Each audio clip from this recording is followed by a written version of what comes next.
In the ancient world, the gods ruled not just with love but with devastating wrath. They were omnipotent beings, capable of crafting both life and destruction, often turning their divine power against mortals who dare to challenge their will. A single act of defiance, no matter how small, could ignite a fury so fierce that entire bloodlines would be wiped away, punished for sins committed by ancestors long gone. These gods didn't just enforce their will through justice. They punished with terrifying absolutes, creating stories that still echo through the corridors of time, reminding us of the thin line mortals walk between favor and wrath.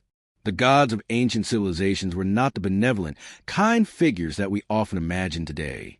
They were far more complex, terrifying even, creatures of incredible power with the ability to shape and destroy entire worlds at their whim. The belief in divine wrath was not just a passing thought or a piece of folklore, but a fundamental part of many cultures' understanding of the world. From ancient Greece to Mesopotamia, the divine was present not just in acts of creation, but also in punishment, acts so severe they could ruin entire families, cities, or even civilizations. But how did this strange, dangerous power come to be? How did gods, who were believed to rule the forces of nature and fate, descend into vengeful punishers, wielding their fury against mortals with terrifying consequences? One of the most disturbing aspects of these divine retributions was their unpredictability.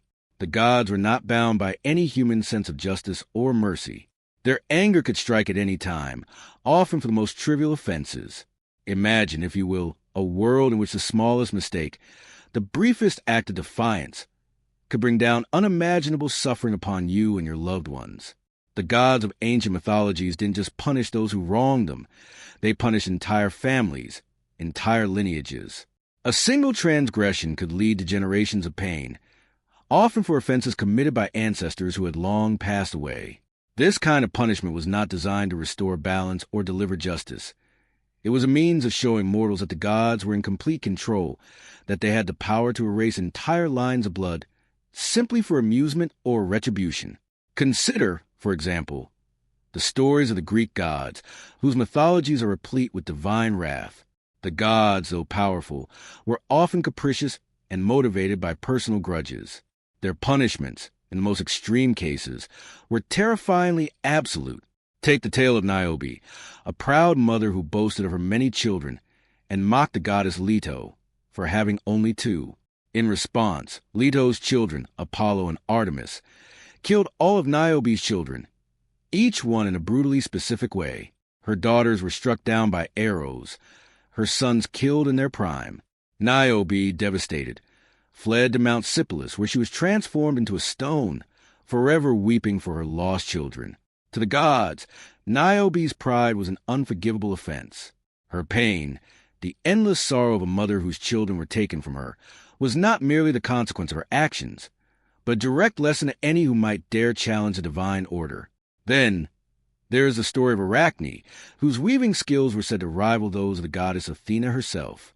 In the competitive spirit of the gods, Arachne's boastfulness was met with a harsh punishment. Athena, offended by Arachne's claim to be her equal, transformed her into a spider, condemning her to weave endlessly for all eternity. Arachne's fate was not just about her own arrogance. It was a reminder that the gods would never tolerate being overshadowed, even by a mortal's talent. In a divine hierarchy, no mortal, no matter how skilled, could stand beside the gods without facing devastating consequences. And yet, as much as the gods punished, there were moments of mercy in their actions, or at least moments of complex irony. Take the myth of Medusa, whose punishment by Athena was as much a tragedy as it was a curse. Medusa, once a beautiful woman, was transformed into a monster after being violated by Poseidon in Athena's temple. Athena, rather than showing sympathy, turned Medusa into a creature so terrifying that anyone who gazed upon her would turn to stone. This act of divine retribution was not about seeking justice for Medusa, but about punishing her for something that was not even her fault. In a way, it served as a harsh reminder of the absolute authority the gods held over mortals' lives, whether they were victims or perpetrators. The divine wrath in these stories is not merely physical. It is an emotional, psychological torment as well. The gods wielded their power not just to punish, but to humiliate, to break the spirits of mortals, to remind them that they were always at the mercy of forces far greater than themselves. The fear of divine punishment was ingrained deeply in the psyche of ancient peoples, influencing not only their religious practices but their everyday lives. What happens when you live under the constant threat of divine retribution? How does it shape your actions, your behavior, your beliefs? These were not just stories meant to entertain. They were lessons, warnings that reverberated across generations. One of the most chilling aspects of divine punishment was its all-encompassing nature. Mortals were not the only ones who feared the wrath of the gods. Even the gods themselves were subject to the same forces of fate and destiny. In Greek mythology, the Fates, three sisters who spun, measured, and cut the thread of life, had the ultimate authority. Even the gods were not immune to their influence. In fact, the very concept of fate often intertwined with divine punishment in the myths. In the story of the Trojan War, for example, the gods themselves are caught in the web of fate, unable to stop the inevitable destruction of Troy, even as they intervene in the lives of mortals. The Trojan War was not just a war of mortals. It was a war waged by the gods themselves, who punished both the Trojans and the Greeks in their pursuit of power and revenge. But the gods weren't always so direct in their actions. Their punishments often took the form of subtle manipulations, a twisting of fate that led to terrible consequences. In Norse mythology, for instance, the gods are not necessarily vengeful, but they are driven by a sense of inevitability. They know that Ragnarok, the end of the world, is coming, and they seem to accept their own demise as part of the divine plan. This inevitability creates a different type of punishment, not the active wrath of the gods, but a sense of resignation to a world that has been preordained to fall apart. This sense of fate, in which the gods themselves are doomed to fail, create a feeling of cosmic injustice that is both unsettling and deeply fascinating. These stories, with their deep emotional currents, aren't just relics of a distant past. They resonate with us today in unexpected ways.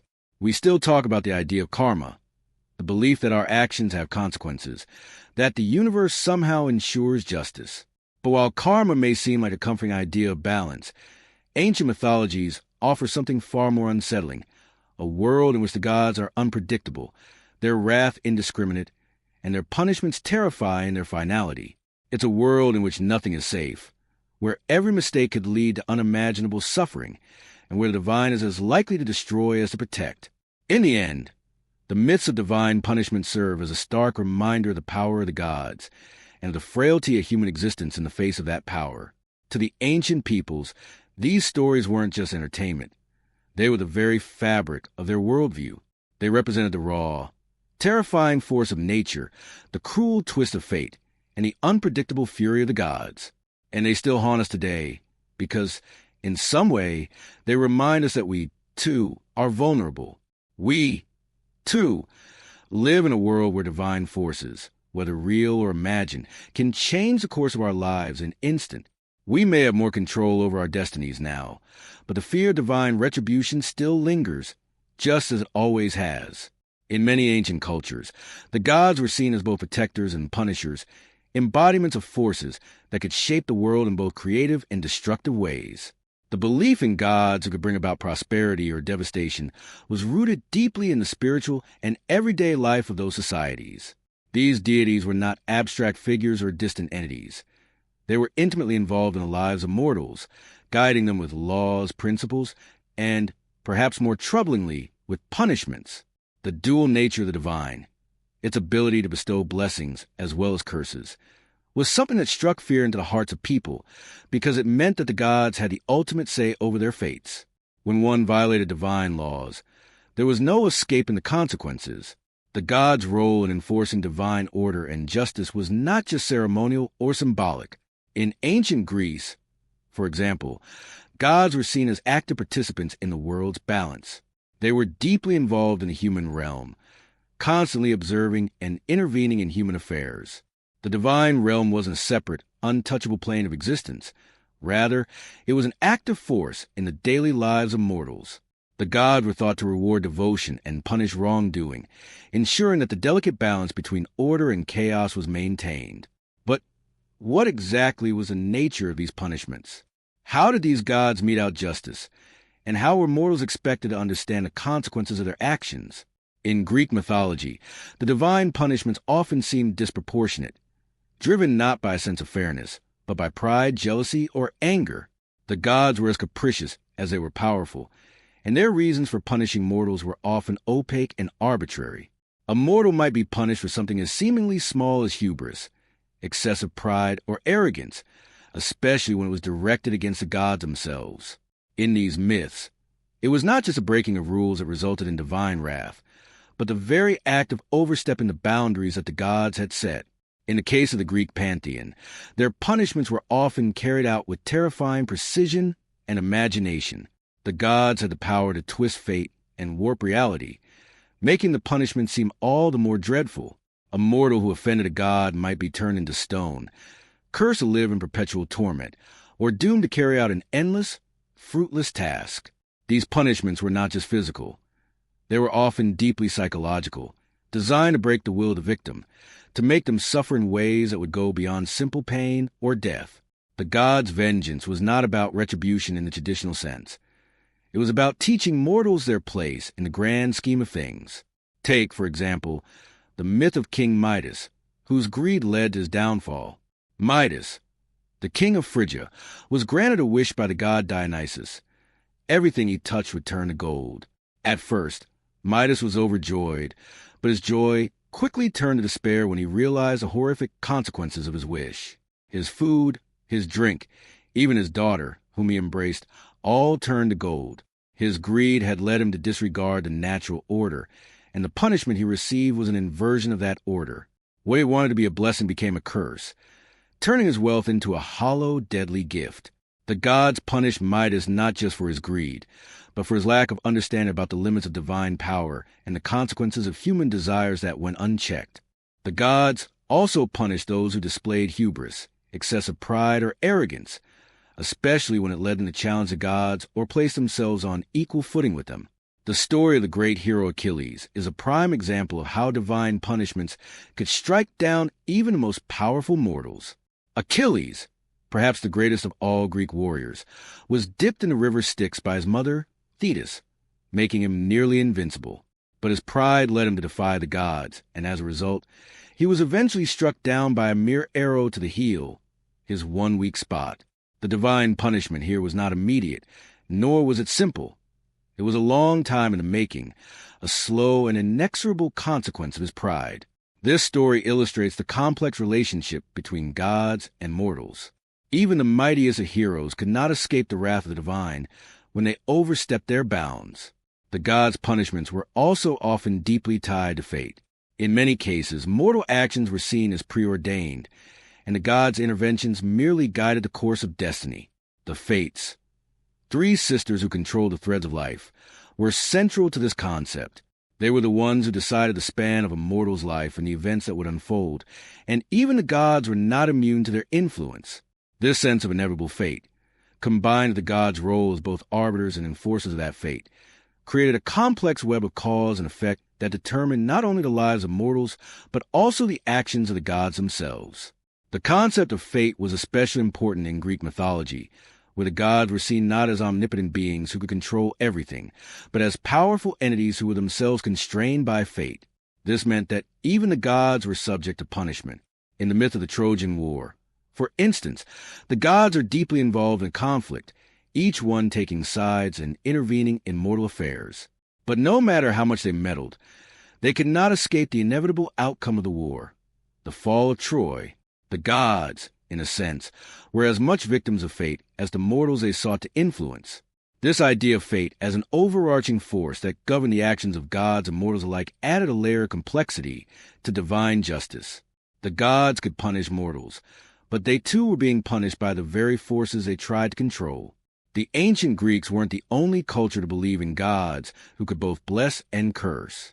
In other civilizations, the gods played similar roles, though the specifics of their punishments and the reasons behind them varied. In Mesopotamian mythology, for example, the gods were also seen as active participants in the lives of mortals, but their punishments were often tied to concepts of justice and order. The gods' wrath was not always capricious. It could be measured, but it was just as devastating when it came. The Babylonian epic of Gilgamesh is one example of how divine punishment was linked to the moral and ethical order of the universe. Gilgamesh, a powerful king, was punished by the gods for his arrogance and abuse of power. But unlike the Greek gods, who often punished mortals out of jealousy or spite, the Mesopotamian gods were more concerned with maintaining balance and order in the world. Their punishments were meant to restore harmony and reinforce the idea that divine law could not be defied. In Norse mythology, the gods were also deeply intertwined with fate, but their punishments had a different flavor. The Norse gods were not necessarily capricious or vengeful in the way the Greek gods were, but they were resigned to the knowledge that the end of the world, or Ragnarok, was inevitable. The gods' punishments often took the form of prophecies and curses, which were sometimes unavoidable. The fate of the gods was already sealed, and their actions were guided by the belief that they were doomed to fail. In a way, their punishments were a reflection of the darker side of fate, a sense of resignation and inevitability that made the divine as vulnerable as mortals. While the gods of ancient cultures could certainly be vengeful and destructive, their punishments were not simply acts of rage or retaliation. They were often complex, layered, and meant to teach profound lessons. The gods punished to maintain order, but they also punished to ensure that mortals understood their place in the grand scheme of things. They were not just punishing the body, they were punishing the soul, testing the moral fabric of the individual. To defy the gods, to overstep one's place, was to invite ruin, not just to the individual, but to everything connected to them. The gods' punishments were often inescapable, irreversible, and final, leaving no room for redemption. These tales serve as stark reminders that, no matter how powerful mortal became, they were always at the mercy of forces beyond their control. This dual role of the gods as protectors and punishers was not just a matter of divine power. It was a matter of divine will. The gods were the arbiters of fate, the ones who decided who would live and who would die, who would prosper and who would suffer. And for the mortals who lived under their gaze, the consequences of their actions were nothing short of catastrophic. The gods were not distant, untouchable figures. They were intimately involved in the lives of mortals, shaping destinies with their whims, their judgments, and their punishments. To live in a world of the gods was to live in a world where justice could be swift and brutal, where mercy was rare and where fate was inescapable. And for many, that was the ultimate source of both awe and terror. The Greek pantheon is one of the most well-known and complex collections of gods and goddesses in ancient mythology, renowned for both their grandeur and their deeply human flaws. These deities were not distant, ethereal beings, but rather gods who were intimately involved in the lives of mortals, often interacted with them directly, whether through blessings or punishments.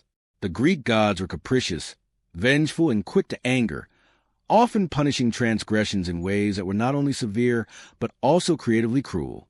Their punishments were legendary, showcasing not just their immense power, but their ability to weave fate in intricate and sometimes unimaginable ways. But what drove these gods to punish mortals so harshly? Was it personal vendetta, a thirst for justice, or simply the need to maintain control over the delicate balance of the world they had created? To understand the nature of divine wrath in Greek mythology, one must look at the gods themselves, their motivations, their relationships, and the grand narratives that govern their actions. At the center of this mythological web were the Olympian gods, headed by Zeus, the king of the gods. Zeus was a powerful figure, often portrayed as the embodiment of law and order, as well as the ultimate arbiter of justice.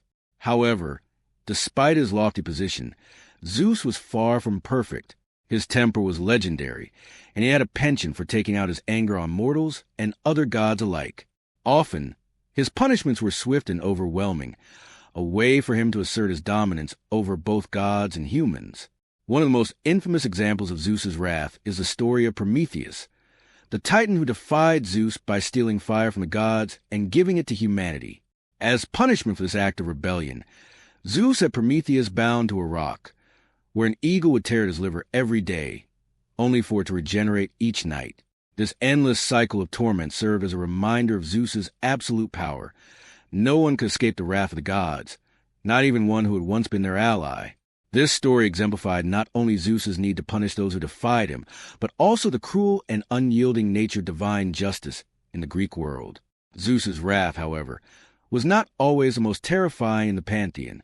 That distinction often went to Hera, Zeus's wife and the queen of the gods.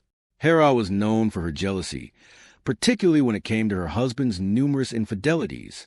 In these cases, Her punishments were often directed at the women who had attracted Zeus's attention, as well as their children. One of the most poignant examples of Hera's vengeful nature is the story of Heracles, the greatest of all Greek heroes. Heracles was the son of Zeus and the mortal Alcmene, and his very existence was a source of great anger for Hera. Consumed by jealousy and resentment, Hera subjected Heracles to 12 impossible labors, hoping to break him and erase his legacy. These labors were not just physical challenges.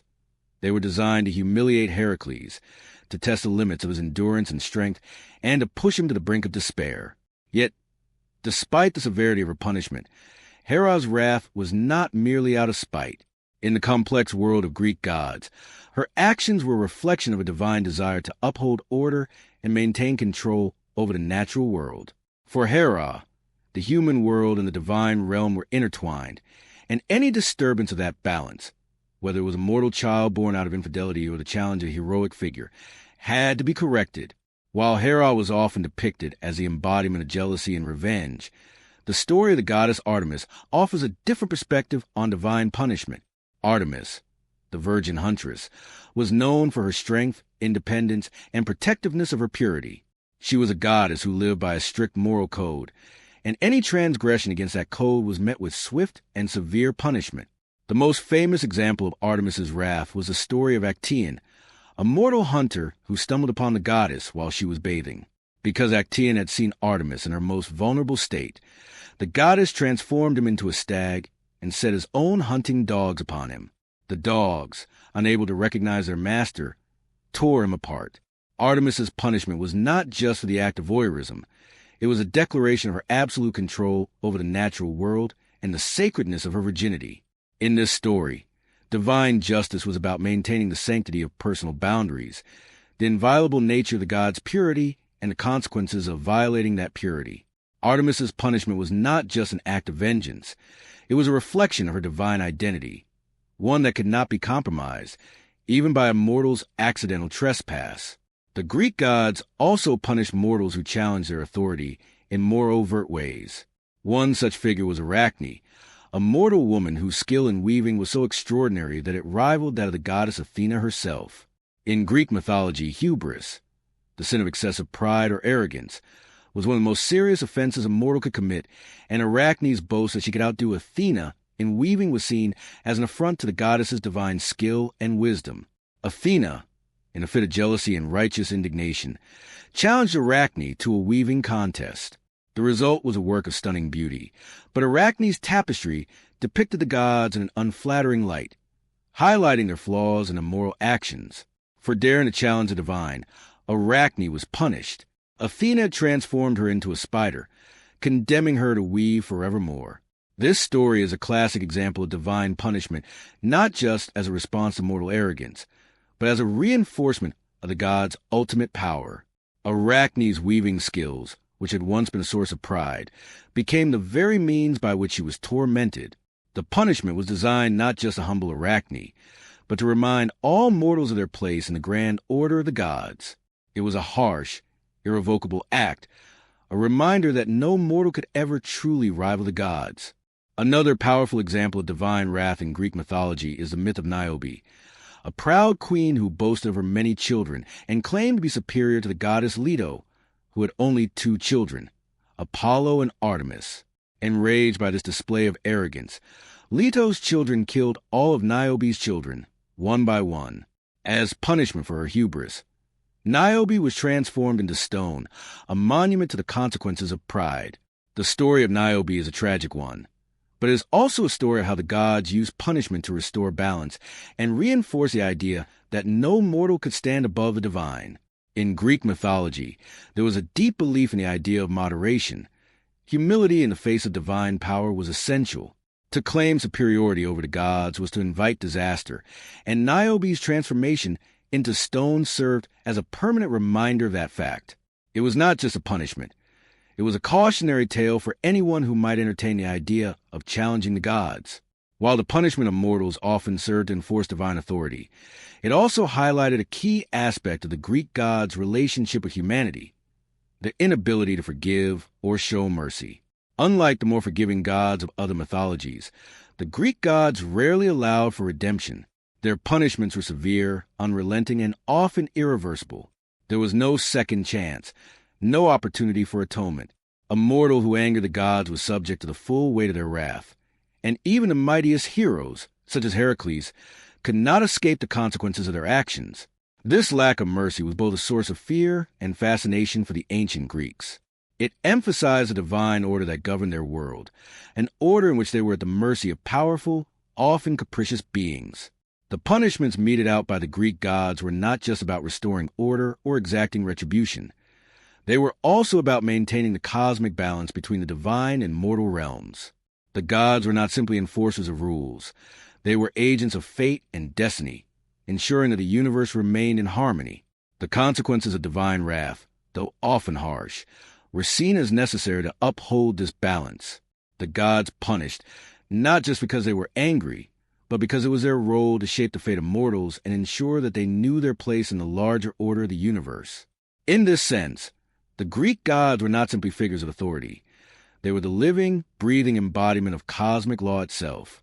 And their punishments, whether cruel or just, were an expression of that law in its most unforgiving form. Medusa's story, one of the most tragic and unsettling in Greek mythology, represents the intersection of beauty, violence, divine jealousy, and the terrifying power of punishment. She was once a beautiful mortal woman, praised for her stunning hair, captivating allure, and radiant beauty. So beautiful, in fact, that she became a favorite of Poseidon, the god of the sea. Medusa, however, did not share the same feelings for him. She was a woman with desires and autonomy, someone who would not submit to the will of the god, or any man for that matter. But Poseidon, like so many other gods in the Greek pantheon, was not bound by the same moral rules as mortals. When he saw Medusa, he was overcome with desire, and in his divine power, he took her by force. But Medusa's story is not just about the violation of a mortal woman by a god. It is about how the gods, who had the power to create and destroy, could twist fate and transform a human life in ways that were unimaginable. The victim, in this case, was Medusa, yet it was she who would suffer the greatest transformation. After Poseidon assaulted her in Athena's temple, Medusa sought sanctuary there, hoping the goddess would show her some mercy. Instead, Athena's wrath was swift and unyielding. Rather than punishing Poseidon, who had committed the crime, Athena turned her anger on Medusa, the victim of the assault. Medusa was cursed. Her beautiful hair was transformed into a mass of writhing snakes, and anyone who gazed upon her face would be turned to stone. The punishment was severe, cruel, and wholly disproportionate to Medusa's actions, because in truth, she had done nothing wrong. In this tragic tale, we witness the gods' ability to punish with a vengeance that seems illogical and blind. Athena's decision to curse Medusa was not an act of justice. It was a reflection of the gods' capacity for cruelty, vengeance, and the assertion of divine power. The punishment that Medusa received was not only an internalization of her trauma, but a public display of her suffering. Her very appearance was a grotesque reminder of what had been done to her. Instead of offering protection or sympathy for the victim of divine violence, Athena's curse ensured that Medusa would be isolated and feared for the rest of her life. The transformation of Medusa into a monster was a form of eternal punishment, one that left her ostracized from society and even from her own humanity. In a world where divine power was absolute, Medusa's metamorphosis into a creature of horror symbolized the utter helplessness of mortals in the face of a deity's wrath. The irony of Medusa's fate lies in the fact that her curse rendered her a victim in both the mortal and divine realms. Once a woman known for her beauty, Medusa was now a figure of fear and repulsion. And yet, this transformation was not a one-time event. It was a permanent state that defined the rest of her existence. She became the very thing she once feared, unable to seek solace or love, condemned to live alone in a cave, a prisoner of her own monstrous form. Her beauty, once a source of pride and admiration, had been turned against her, forever marking her as a symbol of divine cruelty. Medusa's plight was not just a punishment in the traditional sense. It was a complete erasure of her identity as a human being, turning her into a creature myth, a cautionary tale for others. Her transformation was not just physical, but also psychological. Medusa's curse stripped her of agency, turning her into an object of fear and fascination. The tragedy of Medusa's story lies in her loss of control over her own fate. The beauty that had once made her desirable was now a curse that made her a danger to those around her. Her very presence was enough to petrify anyone who looked upon her. Instead of being remembered for her human qualities, her beauty, her individuality, she was doomed to be remembered only for her monstrosity, her curse. In a society that prized appearance and beauty, Medusa's new form was a living nightmare, a representation of the consequences of divine retribution that went beyond mere punishment. It became an eternal punishment that shaped her entire existence. The myth of Medusa and her transformation was, in many ways, a story of divine injustice, but it was also a story of the consequences of unchecked power. Athena, in punishing Medusa, was acting out of jealousy and anger, and yet the goddess did not punish Poseidon, the true perpetrator.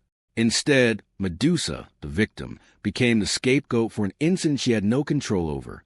Her punishment, like so many others in Greek mythology, was based on the gods' need to maintain their own superiority and to assert control over mortals. The divine intervention in the lives of mortals was often arbitrary and harsh, with no real regard for fairness. The gods, as powerful as they were, operated within a system that placed them above the law of humans, free to act according to their whims and emotions. Medusa's curse also highlights the fragility of human agency in a world ruled by divine will. In Greek mythology, mortals were often at the mercy of gods who could decide their fates without warning, without any chance for reprieve. The gods' power was absolute, and their punishments were final. For Medusa, there was no opportunity to escape her fate, no way to plead for mercy. Once cursed, her life became a series of isolated moments of suffering. She could no longer interact with the world in any meaningful way. The life she had known was taken from her in an instant, replaced by a new existence that was defined by the terror and isolation of her curse. Her existence was no longer a life to be lived. It was a life to be endured, a sentence imposed by divine hands that could not be undone. Medusa's curse also had a broader symbolic meaning within the context of ancient Greek culture. Beauty, in Greek society, was often seen as a gift, a divine blessing that was associated with purity, virtue, and even divine favor. Medusa's transformation, then, can be seen as a dark commentary on the fleeting nature of beauty and the dangers of becoming too prideful of it. Her story reminds us of the fragility of life and the consequences of vanity, but also exposes the dangerous consequences of divine anger when wielded against those who have no means of defending themselves. Medusa, like many others in Greek mythology, becomes a victim of divine politics, an innocent caught in the crossfire of the gods' personal vendettas. It is also worth noting that Medusa's myth does not end with her punishment. Her eventual death at the hands of the hero Perseus is another layer of tragedy to her story. Perseus, tasked with slaying Medusa, was told that the only way to approach her was through reflection in his shield, because to look directly at her would result in petrification. When he finally severed her head, Medusa's death marked the end of her physical existence, but not her symbolic one. Her head, still capable of turning people to stone, was carried around as a powerful weapon by Perseus and used to strike fear into the hearts of his enemies. In a sense, Medusa's curse never truly ended. Her image, her very essence, continued to exert power long after her death, making her an eternal symbol of divine punishment. Medusa's story, tragic and unjust, reveals many of the darker aspects of Greek mythology: the harshness of divine retribution, the failure of gods to mete out justice fairly, and the permanent transformation of a victim into a monster. Her punishment was not just about her physical transformation. It was about the complete erasure of her humanity, the removal of any agency or control she had over her own life. Through Medusa's fate, the myth underscores the terrifying reality that, in a world ruled by gods, mortals are not in control of their own destinies. Whether through love, wrath, or jealousy, the gods could twist and shape the lives of mortals in ways that were incomprehensible and often cruel. Medusa, a victim of divine power, became a symbol of this tragic truth. One of the most profound themes in Greek mythology is the complex interplay between fate, free will, and divine punishment. Many of the most compelling stories in Greek myths center around mortals who, despite their best efforts, find themselves caught in the web of fate, a force far beyond their control. The gods, with their vast powers, could intervene in these mortals' lives, sometimes shaping their destinies, and other times executing punishments that were both merciless and final. At times, these punishments seemed to come not because the mortals deserved them, but because they had simply been swept up in a cosmic tide of divine will. The tragic story of Oedipus is perhaps one of the most striking examples of how fate and divine retribution intersect, leaving a deep impression on both ancient and modern interpretations of the human condition. Oedipus, the king of Thebes, was fated from birth to commit an unthinkable crime, to kill his father and marry his mother. This prophecy, given to his parents by the oracle of Delphi, was a dire warning, one that set the stage for the tragic unfolding of events. The prophecy itself was an ancient one, a curse that carried with it the weight of generations. To the ancient Greeks, prophecies were seen as immutable, representing the unchangeable will of the gods. There was no escaping them. No matter how much one tried to avoid their inevitable truth, fate would always find a way to ensure that its decrees were fulfilled. In the case of Oedipus, his fate was sealed before his birth, and his attempts to escape, it only served to bring it closer to fruition. When Oedipus's parents, Laius and Jocasta, learned of the prophecy that their son would kill Laius and marry Jocasta, they attempted to outrun fate.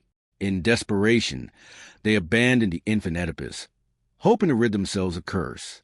They ordered that he be left to die on a mountain, bound by his feet, a cruel decision that seemed to be a last-ditch effort to avoid the horrific fate foretold. But fate, as it always does in Greek mythology, proved inescapable. The infant was found by a kind shepherd, who took him to the king and queen of Corinth, who raised him as their own. Oedipus grew up unaware of his true lineage, believing himself to be the son of the Corinthian king. As he came of age, Oedipus, unaware of the prophecy surrounding his birth, learned from an oracle that he was destined to kill his father and marry his mother. Terrified by this revelation, Oedipus fled Corinth, determined to avoid fulfilling the prophecy at all costs. In doing so, he believed he was taking control of his own destiny, exercising his free will to outrun fate. However, in doing so, Oedipus unknowingly set the wheels of fate into motion. As he traveled to Thebes, he encountered a man at a crossroads. An argument ensued, and in the heat of the moment, Oedipus killed the man. What Oedipus did not know was that this man was his father, Laius. Thus, the first part of the prophecy was fulfilled. Oedipus killed his father, though he had no knowledge of who the man was at the time. Upon arriving in Thebes, Oedipus was hailed as a hero for solving the riddle of the Sphinx, a creature that had been terrorizing the city. As a reward for his heroism, he was made king of Thebes and married the widowed queen, Jocasta, who was, unbeknownst to him, his mother. The prophecy had come to pass, though Oedipus, in his ignorance, could not see it. He had run from Corinth, hoping to escape fate, but in doing so, he had unwittingly fulfilled it. The very actions that Oedipus took to prevent the prophecy were the very ones that brought it into being. It is a poignant reminder of the Greek view of fate. No matter how much a mortal struggles against the divine will, they are ultimately powerless to change the outcome. The second part of the prophecy, that Oedipus would marry his mother, was fulfilled with tragic consequences. As time went on, a plague fell upon Thebes, and the oracle once again decreed that the curse would only be lifted when Laius's killer was found and punished. Oedipus, determined to rid the city of its affliction, launched an investigation into the murder of Laius. As he delved deeper into the mystery, he discovered the horrifying truth. The man he had killed at the crossroads was his father, and Jocasta, his queen, was his mother. The shock of this revelation was too much for both Oedipus and Jocasta to bear. Jocasta, in her despair, took her own life, and Oedipus, overwhelmed by guilt and horror, blinded himself in a fit of grief. The tragedy of Oedipus is not just about the fulfillment of a prophecy. It is about the relentless power of fate and the consequences of attempting to defy it. In Oedipus's case, his every attempt to avoid his fate only brought him closer to it. His actions, intended to shield him from a horrific prophecy, were the very means by which it was realized. The gods, in their role as arbiters of fate, had cast their judgment long before Oedipus was born, and no mortal, no matter how heroic, could alter the course that had been laid out for him. One of the most tragic aspects of Oedipus's story is the way in which he realizes the truth. Throughout the myth, Oedipus is portrayed as a king who is deeply invested in uncovering the truth, no matter the cost. His investigation into Laius's murder His determination to find the killer is driven by a desire to right the wrongs that have been done to his people. He believed that in solving the riddle of Laius' death, he will restore order to Thebes. In his search for justice, however, Oedipus unwittingly uncovers his own guilt, and the revelation of his actions destroys everything he has built. His pursuit of truth, once a noble endeavor, becomes a path to self-destruction. In this way, Oedipus's fate is not merely about the prophecy. It is also about the nature of truth itself and the devastating consequences of seeking it. For Oedipus, the truth is not liberating but destructive. His knowledge of what is done is his punishment, and it is a punishment that cannot be undone. The myth of Oedipus explores the profound and tragic implications of divine punishment. The gods, in their infinite power, can shape the destinies of mortals in ways that are beyond human comprehension. Fate, as it is presented in this myth, is not something that can be avoided or defied. It is a force that guides the lives of mortals, often with cruel precision. In Oedipus's case, the gods do not punish him for a sin he consciously committed, but for a fate that was beyond his control. His punishment is a direct result of a divine plan that was set in motion long before he was born, and it is a reminder of the terrifying power of the gods and the helplessness of mortals in the face of that power. The story of Oedipus also raises questions about the nature of justice and the role of the gods in administering it. While Oedipus's punishment is severe, it is also rooted in a deeper, more cosmic sense of justice. The gods do not punish Oedipus for his moral failings. They punish him for fulfilling a prophecy that no mortal could ever hope to escape. In this way, the gods' justice is not about righting wrongs or rewarding virtue, but about fulfilling a divine plan, a plan that is as unchangeable as the stars themselves. Mortals may strive to act in ways that align with divine will, but in the end, their actions are meaningless in the face of fate. Oedipus's fate also reflects the Greek understanding of the fragility of human existence. Despite his strength, intelligence, and nobility, Oedipus was powerless against the forces of destiny. He could not outrun the prophecy, nor could he avoid the tragic consequences of his actions. In the end, Oedipus's story is a meditation on the limits of human power and the inevitability of divine will. It is a story of a man who, no matter how hard he tried, was doomed by the forces that govern his life.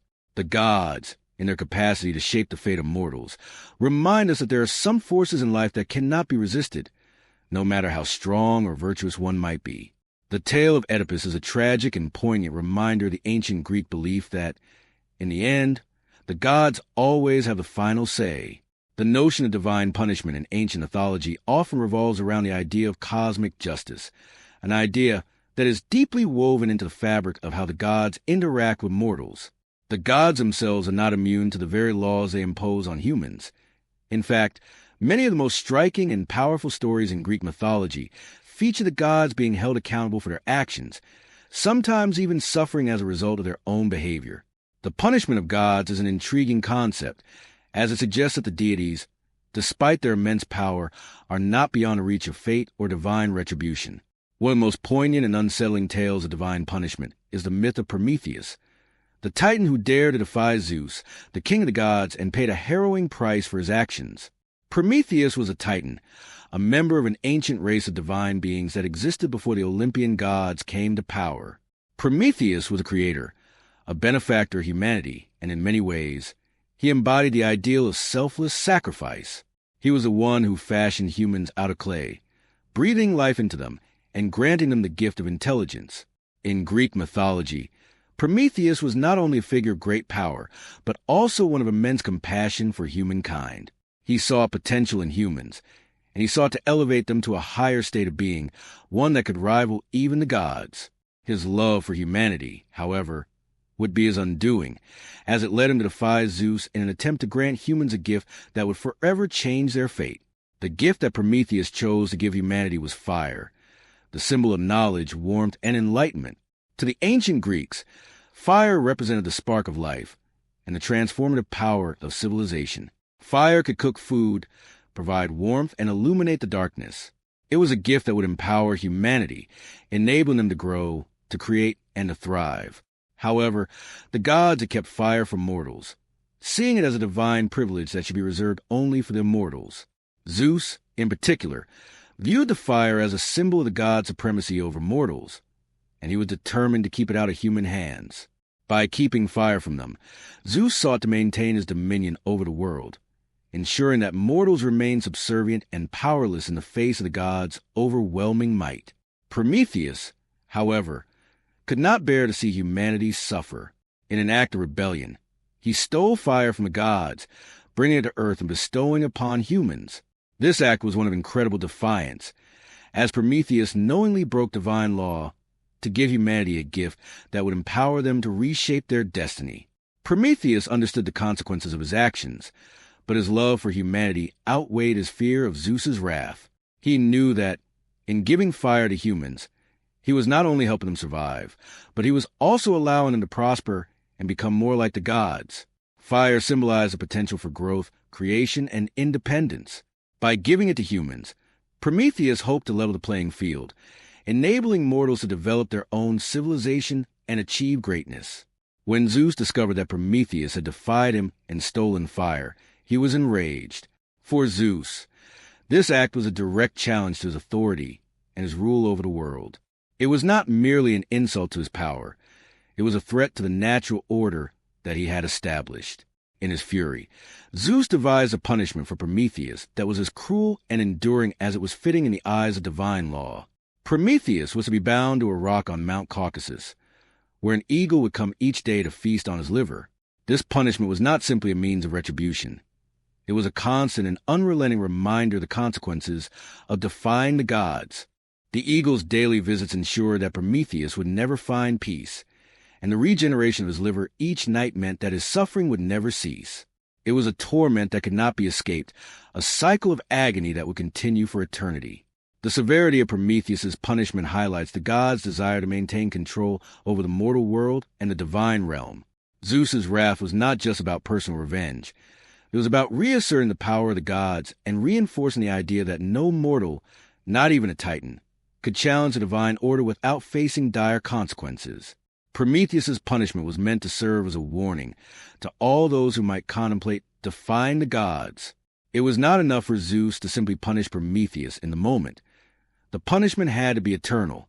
In Greek mythology, there is often a sense that the gods' sense of justice is not about fairness, but about upholding their own supremacy. The gods did not punish out of a desire for balance or restoration. They punished to maintain control and to ensure that their divine authority was unquestioned.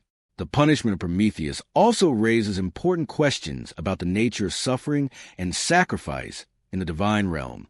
Prometheus's suffering was not just physical. It was also psychological and symbolic.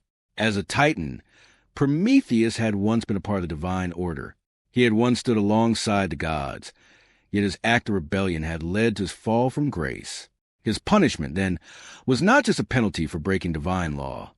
It was a reminder of the consequences of alienating oneself from the divine realm. The fire he had given to humanity, a symbol of enlightenment and knowledge, became the very thing that caused his downfall.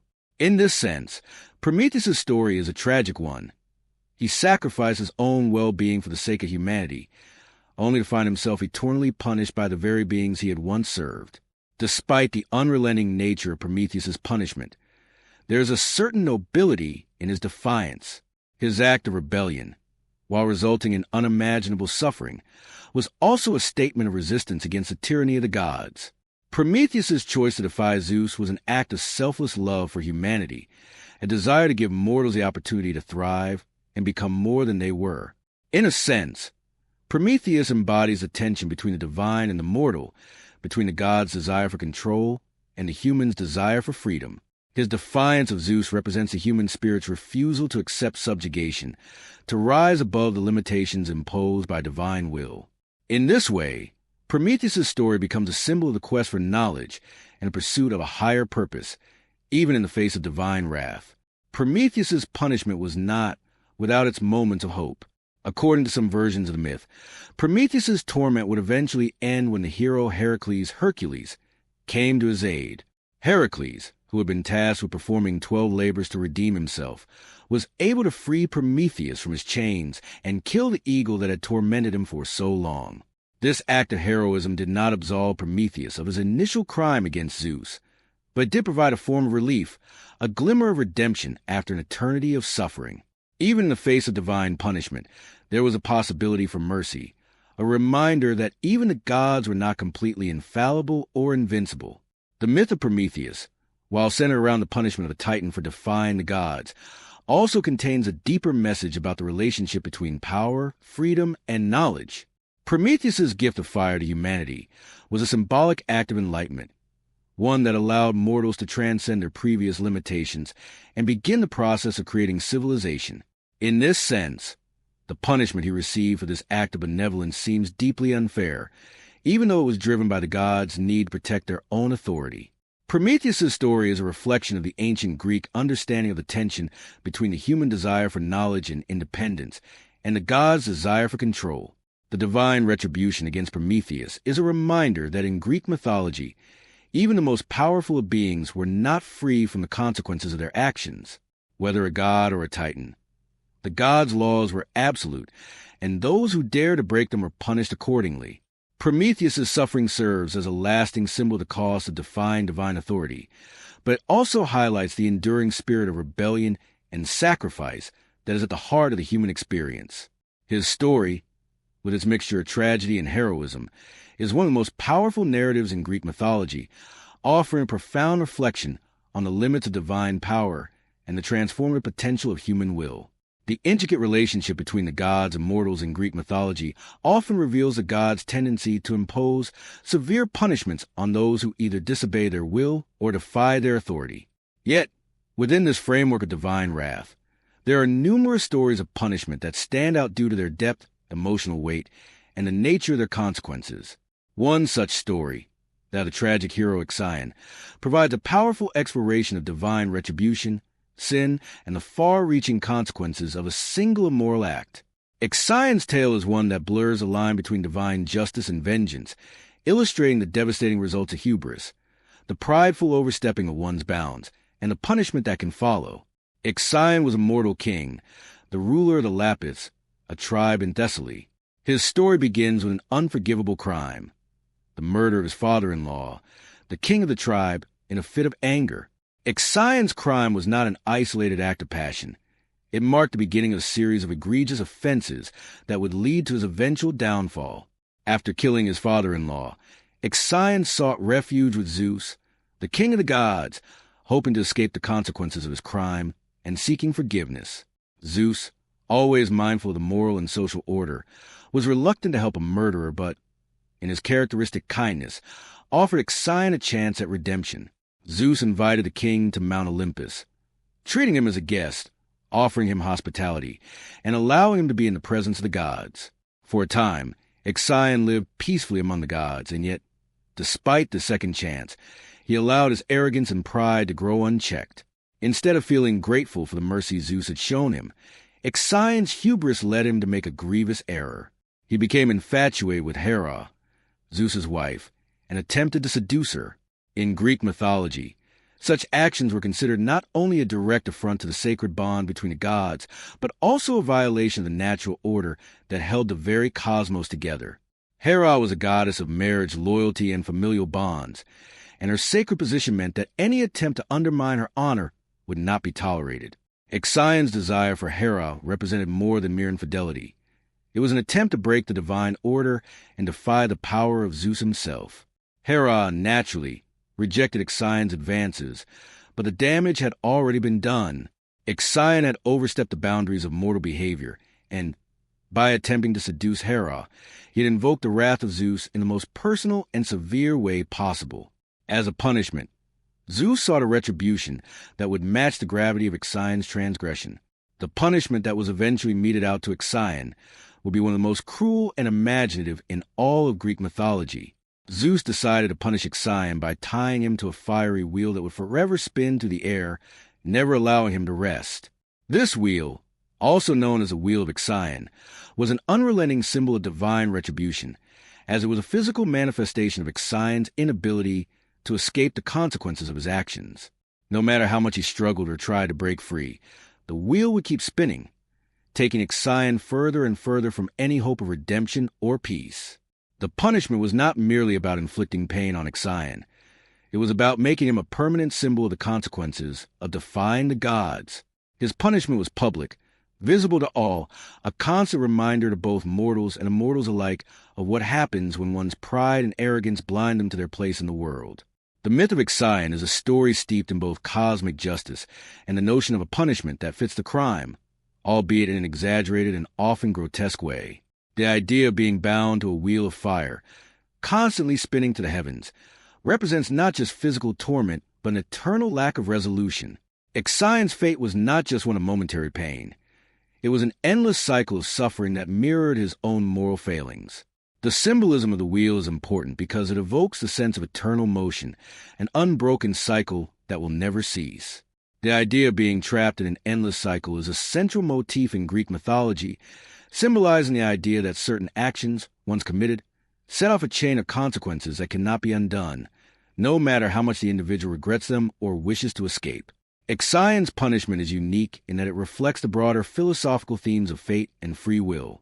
In many myths, the gods punish mortals for their transgressions, but those punishments often follow the same trajectory. An offense is committed, a punishment is decreed, and eventually, the mortal either learns from their mistake or is lost forever. Ixion's fate, however, seems to suggest a deeper sense of inevitability, one that reflects a Greek understanding of how actions ripple through time, forever altering the fabric of existence.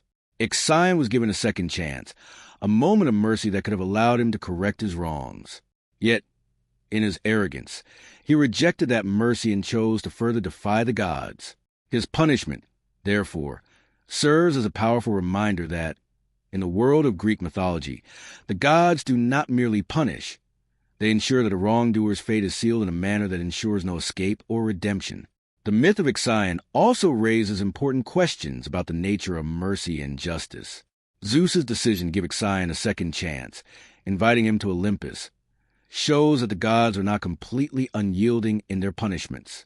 They were willing to offer mercy, but that mercy came with the expectation of humility and respect for the divine order. Ixion's refusal to honor these expectations speaks to the recurring theme in Greek mythology. Hubris, excessive pride, and arrogance was the greatest sin, one that the gods could not tolerate. The very nature of the gods' justice was built on the idea of balance, and any attempt to disrupt that balance, either through disobedience or excessive pride, would be met with swift and overwhelming force.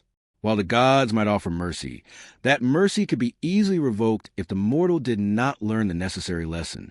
What makes Ixion's punishment particularly severe is the sense of cosmic isolation that comes with it.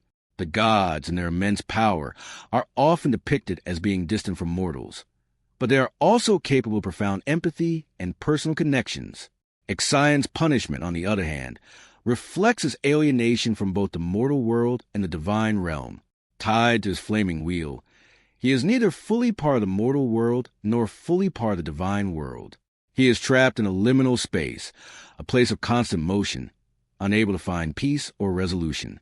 His eternal punishment is not just physical. It is also existential, a reminder that his actions have severed him from any chance of belonging or redemption.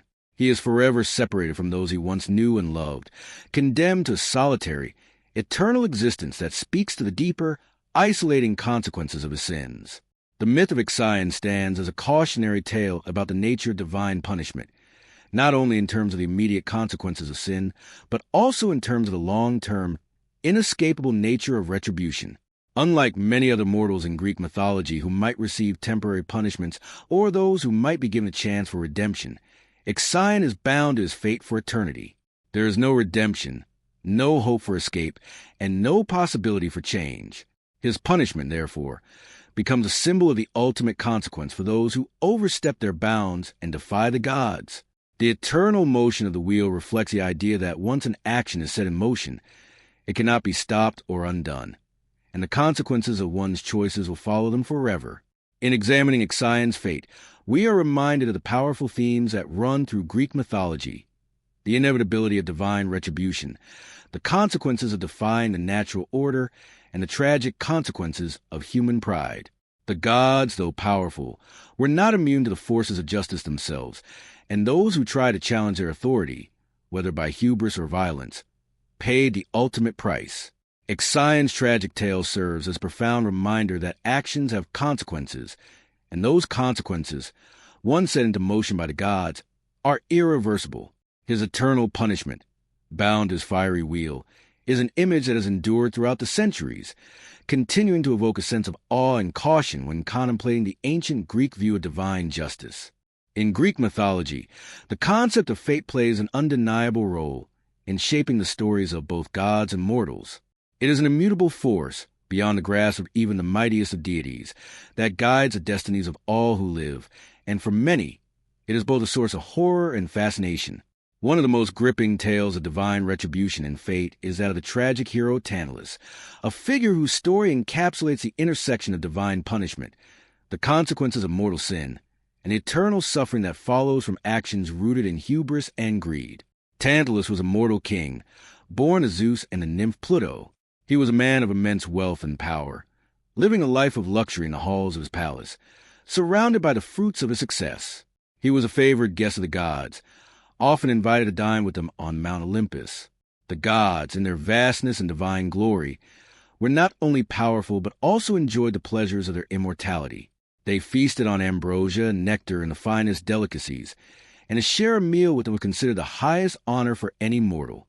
Tantalus, who had once been blessed with such an honor, was a man deeply admired by his people, but his great fortunes and privileged relationship with the gods would ultimately lead to his downfall. It was not the wealth or power that would condemn Tantalus, but rather his arrogance and his inability to recognize his place in the divine order. While the gods treated him with kindness, he grew proud and presumptuous, believing that he was equal to them, even that he might surpass them. The notion of hubris, an overbearing pride and presumption of challenging the gods, is a central theme in Greek mythology, and Tantalus was an archetype of this fatal flaw. In his desire to prove himself, he thought he could outwit the gods and earn their favor in ways that were forbidden, crossing a line that no mortal should ever attempt. The crime that Tantalus committed was one of the most horrific in all of mythology. In his arrogance, Tantalus decided to test the gods by committing an unspeakable act. He killed his own son, Pelops, and prepared his flesh as a meal, intending to serve it to gods as a test of their divine powers. The gods, however, were omniscient and could not be deceived. They knew immediately what Tantalus had done, and they were horrified by the enormity of his crime. They could not allow such an act to go unpunished. Tantalus had not only defied the natural order by killing his own flesh and blood, but had also dared to violate the sacred laws that govern the relationship between mortals and immortals. The gods, in their rage, punished Tantalus in a way that would serve as an eternal reminder of his sin. They resurrected Pelops, restored him to life, and in doing so, condemned Tantalus to an unimaginable punishment. He was sent to Tartarus, the deepest, darkest part of the underworld, where he would suffer forever. Tantalus's punishment was unique in its cruelty and its symbolism. He was made to stand in a pool of water, with fruit hanging just above his head, always within reach but forever out of his grasp. Every time he tried to drink from the water or reach for fruit, they would recede, slipping away from his touch. This eternal torment became known as Tantalus's torment, and it was a fate that epitomized the concept of punishment without end. He could never fulfill his desires, never satisfy his hunger or thirst, and would be forever tantalized by the things he could never attain. The myth of Tantalus is particularly poignant because it represents the cruel consequences of moral transgressions that disrupt the natural balance. In killing his son and attempting to serve his flesh to the gods, Tantalus had crossed an irrevocable line. He had challenged the very essence of life and death, defied the natural order, and committed a sin so grave that no mortal, no matter how powerful, could escape its repercussions. The gods' response to Tantalus's crime was a form of justice that extended beyond mere punishment. It was an eternal reminder of his transgression, an endless cycle of deprivation and suffering. His fate, like that of so many tragic figures in Greek mythology, was sealed by his own actions, and the gods were unyielding in their retribution. The concept of eternal punishment was not unique to Tantalus. It recurs throughout Greek mythology. Many figures who defy the gods or violate sacred laws find themselves condemned to an unending existence of torment. However, Tantalus's punishment was particularly fitting because it was not simply about physical pain. It was about the emotional and psychological torment of longing for something that could never be attained. His punishment was not a fleeting moment of pain or suffering, but an endless cycle of frustration and yearning. The gods ensured that Tantalus' torment would continue forever, that his desires would always remain unattainable, and that his hunger and thirst would never be sated. The idea of being tantalized, of always being on the verge of fulfilling one's desires, but never quite reaching them, has had a lasting impact on language and culture. The term tantalize itself comes from Tantalus' fate, and it has come to represent the act of offering something desirable, yet keeping out of reach, a cruel form of torment. The myth speaks to a universal human experience, the feeling of longing for something just beyond one's grasp, and the agony that comes with the realization that it can never be obtained. This eternal cycle of desire, followed by frustration and deprivation, is perhaps the most haunting aspect of Tantalus' punishment, making it one of the most memorable and emotionally resonant stories in Greek mythology. Moreover, Tantalus' tale reflects a profound moral lesson about the dangers of arrogance and pride. His desire to outwit the gods, to prove himself their equal, was what led to his downfall. He thought that by offering the gods a meal, by putting their divine powers to the test, he could gain favor or even surpass them. However, this hubris was his undoing. Greek mythology is replete with tales of individuals who suffer because of their overconfidence and belief in their own superiority, and Tantalus is perhaps the most vivid example of this fatal flaw. His crime was not just a murder of his son. It was a belief that he could defy the natural order and escape the consequences of his actions. This arrogance, which led him to violate the most sacred of boundaries, became the reason for his eternal suffering. The gods did not simply punish him. They ensured that his punishment would be a perpetual reminder of the limits of human power. Tantalus' story also touches on the deeper philosophical question of justice. In the myth, the gods' punishment of Tantalus seems extreme, yet it is entirely consistent with the cosmic justice that underpins Greek mythology. To the gods, the sanctity of life and the respect for divine laws were of paramount importance. Tantalus had violated both by killing his son and desecrating the sacred relationship between gods and mortals. His punishment, though cruel, was a direct result of his actions, a reflection of the imbalance he had caused in the natural order. The gods did not see his actions as forgivable. They could not allow such a transgression to go unpunished, for to do so would risk disrupting the fabric of existence itself. In a broader sense, the myth of Tantalus speaks to the universal human experience of sin, punishment, and redemption.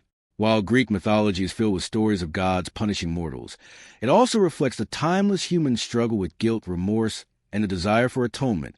Tantalus' story, in particular, emphasizes the consequences of living a life driven by pride and the inability to recognize one's limitations. His insatiable thirst and hunger symbolize the eternal human condition, the struggle to satisfy desires that, by their very nature, can never be fully realized. In this sense, Tantalus' fate becomes an allegory for the human condition, a reminder that the pursuit of unattainable desires can lead to eternal suffering. The myth of Tantalus, then, is more than just a story of divine punishment. It is a tale that explores the complexities of human nature, the consequences of arrogance and greed, and the unrelenting cycle of desire and deprivation. Tantalus' eternal torment serves as a poignant reminder that actions, once taken, cannot always be undone, and that the pursuit of power or favor at the expense of others can result in a fate far worse than death. His story endures because it resonates with fundamental aspects of the human experience: the yearning for more, the frustration of unattainable desires, and the sobering recognition that the price of defying the natural order can be paid in ways that last for eternity. The mythological landscape of ancient Greece is filled with stories of individuals who, driven by ambition, greed, or sheer recklessness, find themselves caught in the webs of divine wrath. These tales explore the profound consequences of mortal actions and offer stark lessons about the limits of human power and the dangers of defying divine will. Among the most tragic and deeply unsettling of these stories is that of the mortal king, Minos, whose punishment, in many ways, mirrors the complex themes of fate, justice, and retribution that run throughout Greek mythology. Minos' tale stands as a testament to the harshness of divine retribution, but it is also a powerful reminder of the ways in which human pride and folly can lead to irrevocable consequences. Minos, the king of Crete, was a figure of immense power and influence. As the son of Zeus and the mortal princess Europa, he had both divine and royal blood running through his veins, making him a being of exceptional importance in the ancient world. Minos was known for his wisdom and his ability to rule with a steady hand, qualities that earned him respect both among his people and from the gods themselves. His reign, however, was not without its flaws, and his story would ultimately become one of tragic hubris, leading to an unthinkable punishment that would cast a long shadow over his legacy. At the heart of Minos' story is a tale of his contest with Poseidon, the god of the sea. As a ruler of Crete, Minos sought to solidify his power by demonstrating his favor with the gods. In particular, he desired to show his devotion to Poseidon, believing that doing so would ensure his reign's prosperity. In keeping with the customs of the time, Minos sought to prove his devotion by offering a sacrifice to the god, a common practice among the Greeks in which animals or other offerings were given to gods as signs of respect and devotion. Minos promised Poseidon that he would sacrifice the finest bull in his herd, a magnificent creature that would be the perfect symbol of his loyalty and gratitude. However, when the time came for the sacrifice, Minos' pride and ambition got the better of him. The bull he had intended to offer Poseidon was so magnificent that Minos could not bear to part with it. He decided to substitute another bull for the sacrifice, intending to keep the prized animal for himself. This act of deception, though seemingly minor, was a grave mistake in the eyes of the gods. In Greek mythology, the gods were deeply attuned to matters of respect, honor, and sacrifice, and any attempt to deceive or dishonor them was met with swift and devastating retribution. Poseidon, enraged by Minos' refusal to follow through on his promise, decided to punish him in a manner that would forever alter the course of Minos' life and the future of his kingdom. Poseidon's punishment was both cruel and imaginative. In response to Minos' deceit, Poseidon made Minos' wife, Pasiphae, fall madly in love with the bull that Minos had refused to sacrifice. This was no ordinary love, but a divine curse, one that turned Pasiphae's attraction into a profound, uncontrollable obsession with the creature. The unnatural nature of this desire is a central theme in the myth of Minos, as it illustrates the devastating consequences of disrespecting the gods and failing to honor their wishes. Pasiphae's madness led to the birth of the Minotaur, a creature that would come to embody the tragic consequences of Minos' actions. The Minotaur, a half-man, half-bull monster, became a living testament to the punishment that Minos had brought upon himself. Born of Pasiphae's unnatural union with the bull, the creature was a grotesque reminder of the havoc that had been wreaked by Minos' arrogance. In many ways, the Minotaur was a symbol of the distorted and unnatural forces that were set in motion by Minos' failure to uphold his promises to the gods. The creature, a horrific fusion of human and animal, stood as a physical manifestation of the consequences of dishonoring divine will.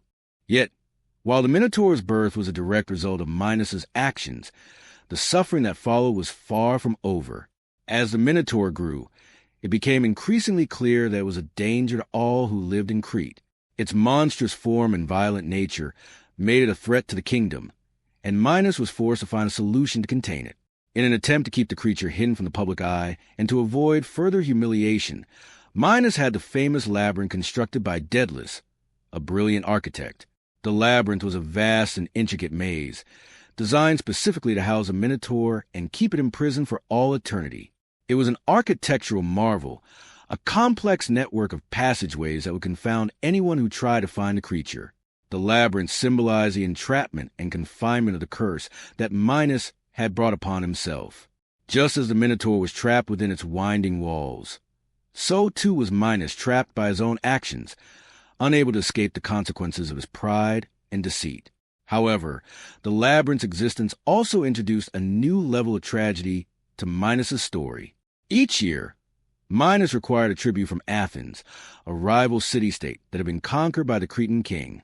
As part of this tribute, Minos demanded that 7 young men and 7 young women be sent to Crete to be sacrificed to the Minotaur, doomed to be fed to the beast in a horrifying ritual. This practice further intensified the sense of guilt and despair that surrounded Minos' rule. While the Minotaur was a result of his own actions, it was the innocent young men and women of Athens who suffered the most, becoming mere pawns in a deadly game that Minos had initiated. The fact that the people of Athens were forced to send their children as sacrifices to the creature was a reminder of the profound consequences of Minos' arrogance, as it led not only to his personal torment, but to the suffering of innocent lives. The story of the Minotaur and its connection to Minos is one of the most tragic in Greek mythology, as it illustrates the ways in which pride and deceit can spiral into a chain of events that affect not only the individual, but those around them. Minos' refusal to honor his promise to Poseidon set in motion a series of divine punishments that forever altered his life and the lives of those he ruled. His actions led to the birth of a creature that was both a physical and symbolic manifestation of his failure, and the consequences of his dishonesty will be felt by generations to come. Yet, as with many myths in Greek mythology, there is a sense that even the most tragic of tales may offer some form of redemption or resolution. The hero Theseus, the son of Aegeus, king of Athens, would ultimately come to the aid of his people, volunteering to be one of the sacrifices sent to Crete. Theseus' courage and determination led him to confront the Minotaur in the heart of the labyrinth, where he successfully defeated the creature. His victory over the Minotaur symbolized a triumph of heroism and righteousness over the dark forces that had been set into motion by Minos' pride. While Minos' actions could never be undone, Theseus' intervention offered a glimmer of hope and justice for those who had suffered due to the king's hubris. In many ways, the story of Minos is a complex commentary on the themes of power, pride, and inevitable consequences of defying the gods. Minos' actions, driven by ambition and arrogance, brought about a punishment that not only affected him but had far-reaching consequences for his people and his kingdom. The creation of the Minotaur, the construction of the labyrinth, and the annual sacrifices of young Athenians all served as constant reminders of the price that had to be paid for Minos' failure to respect the divine order. Ultimately, his story reinforces the idea that the gods, no matter how distant they may seem, are always watching, and that mortals who stray from the path of humility and respect will face inevitable retribution. Minos' fate was a stark lesson in the dangers of hubris, and his punishment stands as a chilling reminder of the gods' immense power to shape the lives of mortals. Through the monstrous Minotaur, the labyrinth, and the cycle of sacrifice, Minos' actions became a defining moment in Greek mythology, one that continues to resonate as a timeless warning about the perils of pride, deceit, and defying divine will. The concept of divine punishment in ancient Greek mythology often involves not just retribution, but the embodiment of cosmic justice, a force that transcends human understanding. This divine justice manifests in the most extraordinary ways, often intertwining the lives of gods and mortals in tragic, unforgettable narratives. Among these stories, the myth of Arachne stands out as a cautionary tale of hubris, talent, and the unforgiving nature of the gods, particularly in the context of artistic prowess and defiance. Arachne's tale, which revolves around her contest with the goddess Athena, is not only about the destructive power of arrogance, but also about the complexities of creative talent and the boundaries that separate mortals from the divine. Arachne was a mortal woman from Lydia, a kingdom in Asia Minor, renowned for her extraordinary skill in weaving. She was said to be so talented that her work surpassed even that of Athena, the goddess of wisdom, strategy, and craftsmanship, particularly in the art of weaving.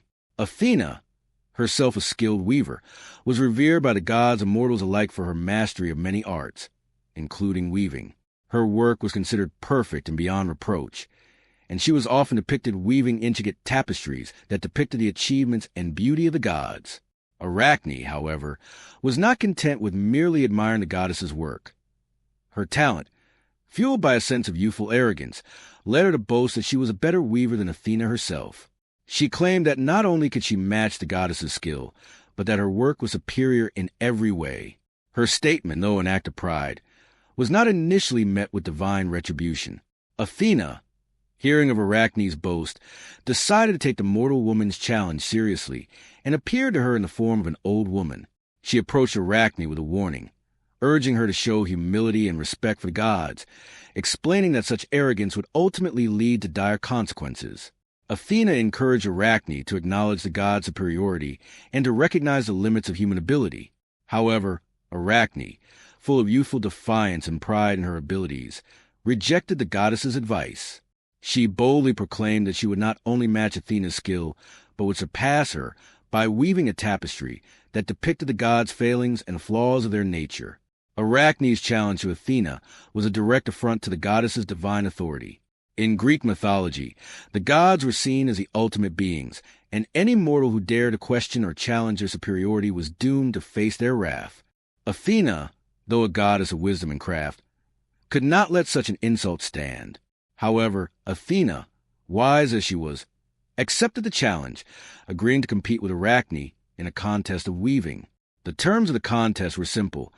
Both would create tapestries, and the one whose work was deemed superior would be crowned victorious. As the contest began, the two weavers set to work on their creations. Athena, in her typical fashion, chose to weave a tapestry that portrayed her own greatness and the heroic feats of the gods. Her tapestry depicted scenes of gods and mortals in perfect harmony, illustrating their power and authority over the natural world. Athena's work was flawless, demonstrating the divine order and the beauty of the gods. The tapestry was a representation of how the gods had shaped the world in their image, perfect, beautiful, and above all, invincible. The work was meticulously crafted, with every thread woven with precision and care. The images on Athena's tapestry glow with divine light, capturing the essence of the gods' might and wisdom. Arachne, on the other hand, wove a tapestry that defied the divine order. Instead of depicting the gods in their typical glory, Arachne chose to show them in a more unflattering light. Her tapestry portrayed scenes of the gods' faults and imperfections, particularly their exploits in deceiving, manipulating, and mistreating mortals. She depicted Zeus's many affairs and deceptions, including his transformation into various animals to seduce mortal women. Arachne's tapestry was bold, unapologetic, and fearless in the critique of the gods. It was a work of artistic brilliance, woven with intricate detail, and depicting the gods in all their flawed and often petty behavior. To many, Arachne's tapestry was a daring commentary on the gods' true nature. Powerful, yes, but deeply flawed and morally ambiguous. When the contest ended, the gods gathered to examine the two tapestries. The gods were stunned by the skill and audacity of Arachne's work. Her tapestry was a masterpiece, and it captured a side of the gods that no one, mortal or immortal, had ever dared to show. It was raw, unflinching, and deeply human in its portrayal of the gods' imperfections. Yet, despite the brilliance of Arachne's work, Athena's reaction was one of fury and disappointment. She could not abide a mortal challenging the gods, especially with such an audacious and critical depiction. In the eyes of the gods, Arachne had crossed a line. Her work was not just a display of talent, but an act of rebellion against the divine order. Athena, enraged by Arachne's disrespect, could not allow the mortal's defiance to go unpunished. She destroyed Arachne's tapestry and, in a final act of divine retribution, transformed the young woman into a spider, condemning her to weave for eternity. This transformation was not only a physical punishment, but a symbolic one. The spider, an ever-spinning creature, would forever be bound to the act of weaving, perpetually creating webs in a never-ending cycle. Arachne's punishment was not just about taking away her ability to craft beautiful tapestries. It was about making her immortal in her humiliation, ensuring that she would spend the rest of her days trapped in the act of weaving, never able to escape the consequences of her hubris. The spider's web, infinite and intricate, would be a constant reminder of the dangers of overstepping one's bounds, no matter how great the talent. Arachne's punishment highlights a recurring theme in Greek mythology: the gods' intolerance for those who challenge their authority or who display excessive pride. Despite Arachne's incredible skill, her challenge to Athena's divine superiority was considered an unforgivable offense. The gods, in their eyes, could not be surpassed, no matter how talented or skilled a mortal might be. Arachne's story is, in many ways, a lesson in the dangers of hubris. It speaks to the human desire to surpass the gods, to achieve greatness beyond the limits of mortal existence. But it also shows the inevitability of punishment when that desire goes unchecked. Even the greatest talents, when coupled with arrogance, can lead to ruin. Arachne's brilliance, rather than elevating her, ultimately became the very cause of her downfall. The transformation of Arachne into a spider is also a reflection of the inescapability of divine justice. The gods, in their wisdom and power, ensured that Arachne would forever be bound to her punishment, and her punishment was not one of simple retribution, but of eternal consequence. The spider, an arachnid whose life revolves around the creation of webs, would symbolize the endless, repetitive nature of her suffering. She would be forever stuck in the act of weaving, creating intricate, beautiful designs that could never again be shown to others, condemned to a life of solitary labor. Her artistry, once the source of her pride, will become the foundation of her punishment, and the spider's web will become an eternal metaphor for the destructive power of hubris. At the heart of Arachne's story is the tension between artistic expression and divine authority. Arachne was a woman of great talent, yet her pride led her to challenge the gods. This story raises profound questions about the nature of creativity and the limits placed upon it. Arachne's weaving was not simply an act of artistic expression. It was a direct challenge to the gods and to divine order that governed the world. The gods were not merely skilled creators. They were the architects of existence itself. To defy them, even through art, was considered an unforgivable transgression. Arachne's fate serves as a reminder that, in the world of Greek mythology, creativity, when born of arrogance and pride, can be just as dangerous as any physical weapon. Arachne's transformation also highlights another key theme in Greek mythology: the fragility of mortal life in the face of divine power. No matter how skilled, talented, or brilliant mortal might be, they are always subject to the whims of the gods. Arachne, despite her incredible abilities, could not escape the consequences of her challenge. Her punishment was not just an act of retribution. It was a reflection of the divine order that the gods believed must remain unchallenged. It was a harsh reminder that mortals, no matter how gifted, must know their place and never overstep the bounds set by the gods.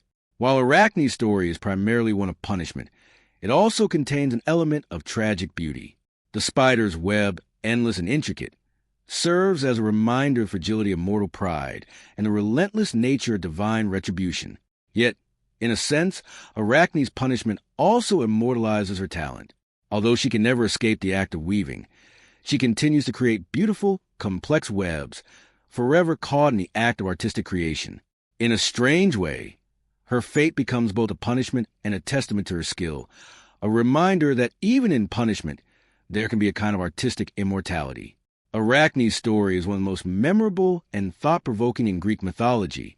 It speaks to the limits of human ambition and the perils of defying the gods. It is a powerful reminder that even the greatest in Greek mythology, few figures evoke as much fascination and terror as the tragic tale of Niobe, the Queen of Thebes, whose story is a powerful reflection on the themes of pride, loss, and divine vengeance. Niobe, a woman of great beauty and wealth, was the epitome of a proud mother, a queen who had been blessed with an abundance of children. However, her story is not one of happiness or fulfillment, but one of devastating loss and eternal punishment, demonstrating how mortal pride and defiance of the gods can have catastrophic consequences. Niobe was the daughter of Tantalus, the infamous king whose own story had been one of divine retribution and tragic punishment. Tantalus's actions had brought about the birth of a monstrous punishment that echoed through generations. Niobe, though unaware of the full extent of her father's sins, would soon experience a fate that would tie her inextricably to her family's curse. She became the wife of King Amphion of Thebes, and together they had an impressive number of children, many sons and daughters, in some versions of Myth 14 in total. Niobe, as a mother, was fiercely proud of her children, and she cherished her role as both a queen and a mother, her life defined by her family and the prosperity that came with her position. Her pride, however, would soon become her undoing. Niobe's arrogance grew as she boasted about her superior motherhood compared to the goddess Leto, the mother of the twin deities Apollo and Artemis. Leto had only 2 children, Apollo and Artemis, and Niobe's prideful nature led her to taunt Leto for having so few children in comparison to her own. In one of the most famous acts of hubris in Greek mythology, Niobe publicly mocked Leto, saying that she was a superior mother, deserving more admiration than the goddess herself. Niobe felt that she had been blessed with more children, more love, and more wealth than Leto, and therefore she believed that the gods should worship her as a superior figure of motherhood. This act of blasphemy, of comparing her motherhood to that of a goddess and denigrating Leto's place, was the ultimate insult in the eyes of the gods. Leto, though a lesser goddess in comparison to others like Athena or Hera, was still a powerful deity, and her anger was swift and sure. In response to Niobe's boast, Leto sent her 2 children, Apollo and Artemis, to punish the queen. Apollo, the god of the sun, music, and prophecy, and Artemis, the goddess of the hunt, took up their weapons, Apollo with his deadly bow and Artemis with her arrow, and sought out Niobe's children. Apollo, with his unerring aim, killed all of Niobe's sons, while Artemis, with the same precision, struck down her daughters. In some versions of the myth, Niobe's children were slain in front of her, while in others, they were killed in their homes or while they were engaged in various activities. Either way, the slaughter of her children was both swift and brutal, leaving Niobe to witness the complete destruction of everything she held dear. The punishment that Leto inflicted on Niobe was not merely a physical loss, but a deep, existential one. Niobe's pride in her children had been the defining feature of her life, and by taking them from her, the gods had stripped her of the very foundation upon which she built her identity. In the aftermath of the massacre, Niobe was left to mourn the loss of her children, her entire sense of self destroyed by the divine wrath. Her grief was so intense that, according to myth, she fled to Mount Sipylus, a remote place where she could no longer be seen by the world. There, she was turned into stone, her form frozen in an eternal state of sorrow. Her stone figure, which still exists in some versions of myth, is said to weep continuously, her tears flowing from the rock as a permanent symbol of the depth of her suffering. Niobe's transformation into stone is one of the most poignant and evocative images in Greek mythology.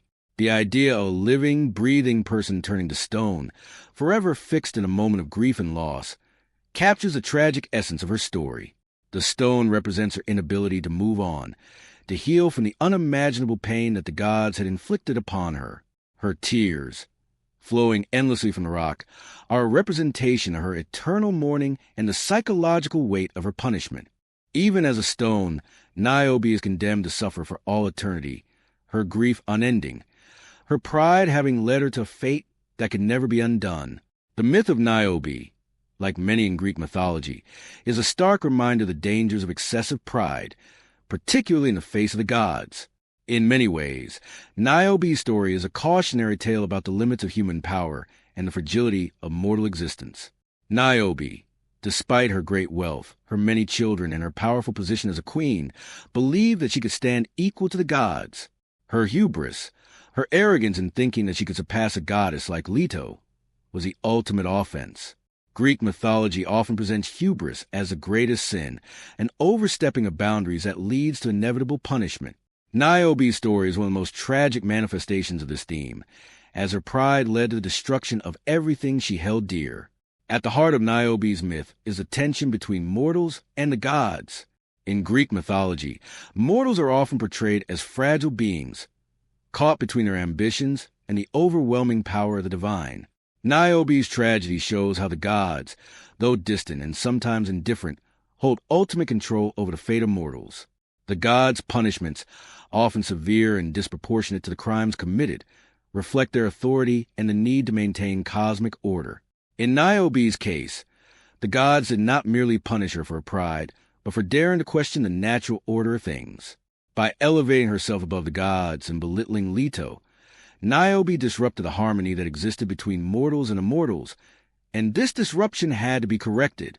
Yet, while Niobe's pride and her subsequent punishment form the core of her story, her myth also touches on themes of motherhood, grief, and the natural cycle of life and death.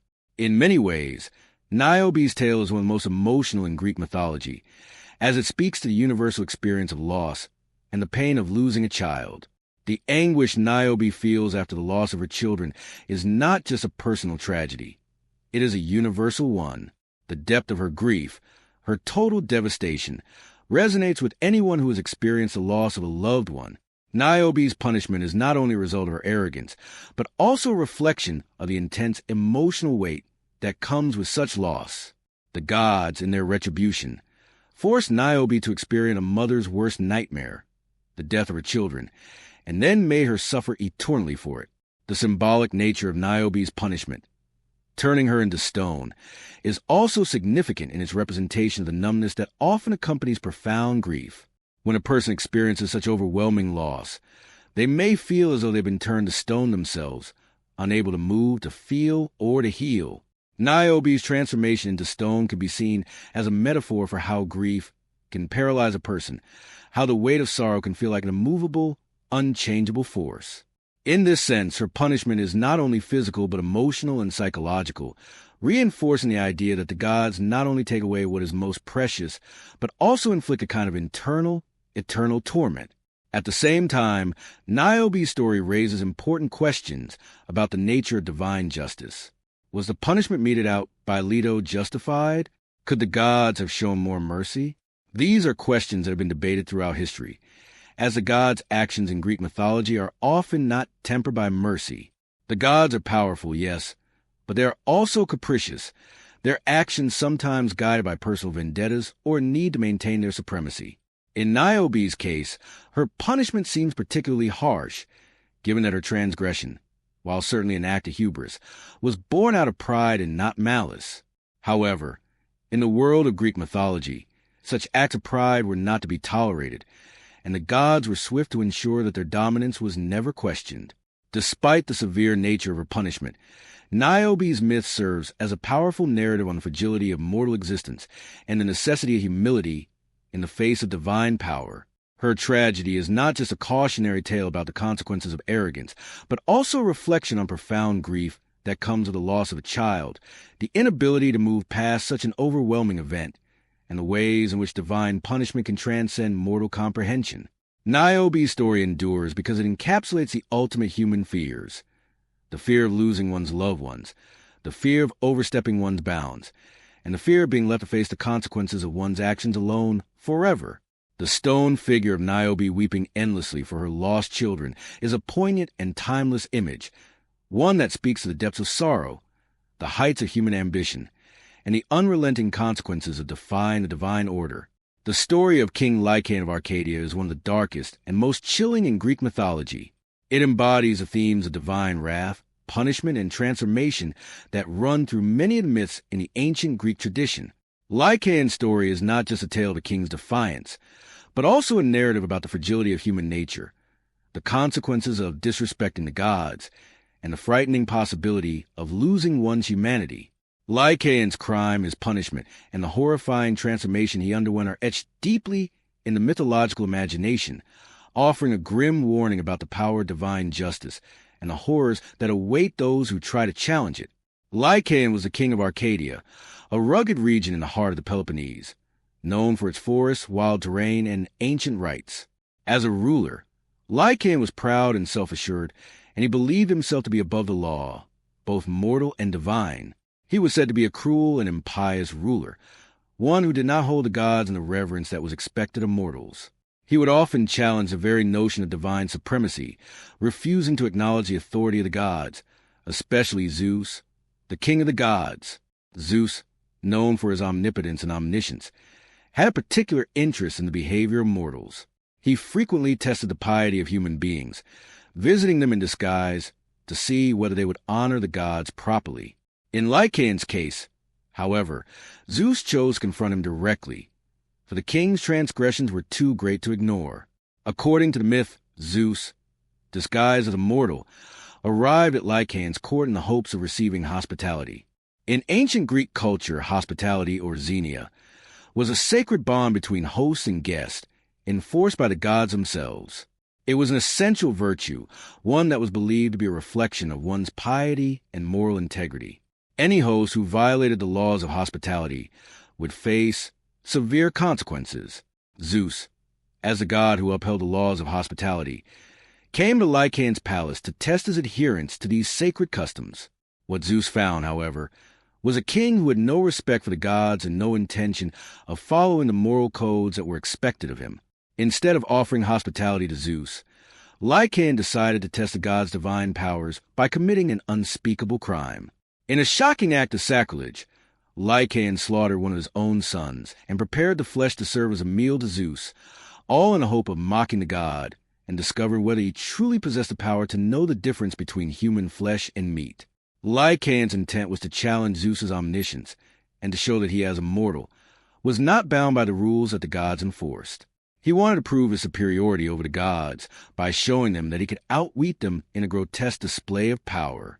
By offering the god a meal that contained human flesh, Lycaon not only violated the laws of hospitality, but also committed an abominable act of murder and desecration.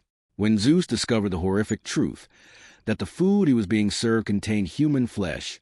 He was furious.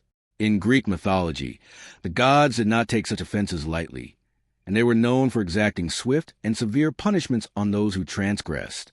Zeus, with his immense power, could not allow Lycaon's crime to go unpunished.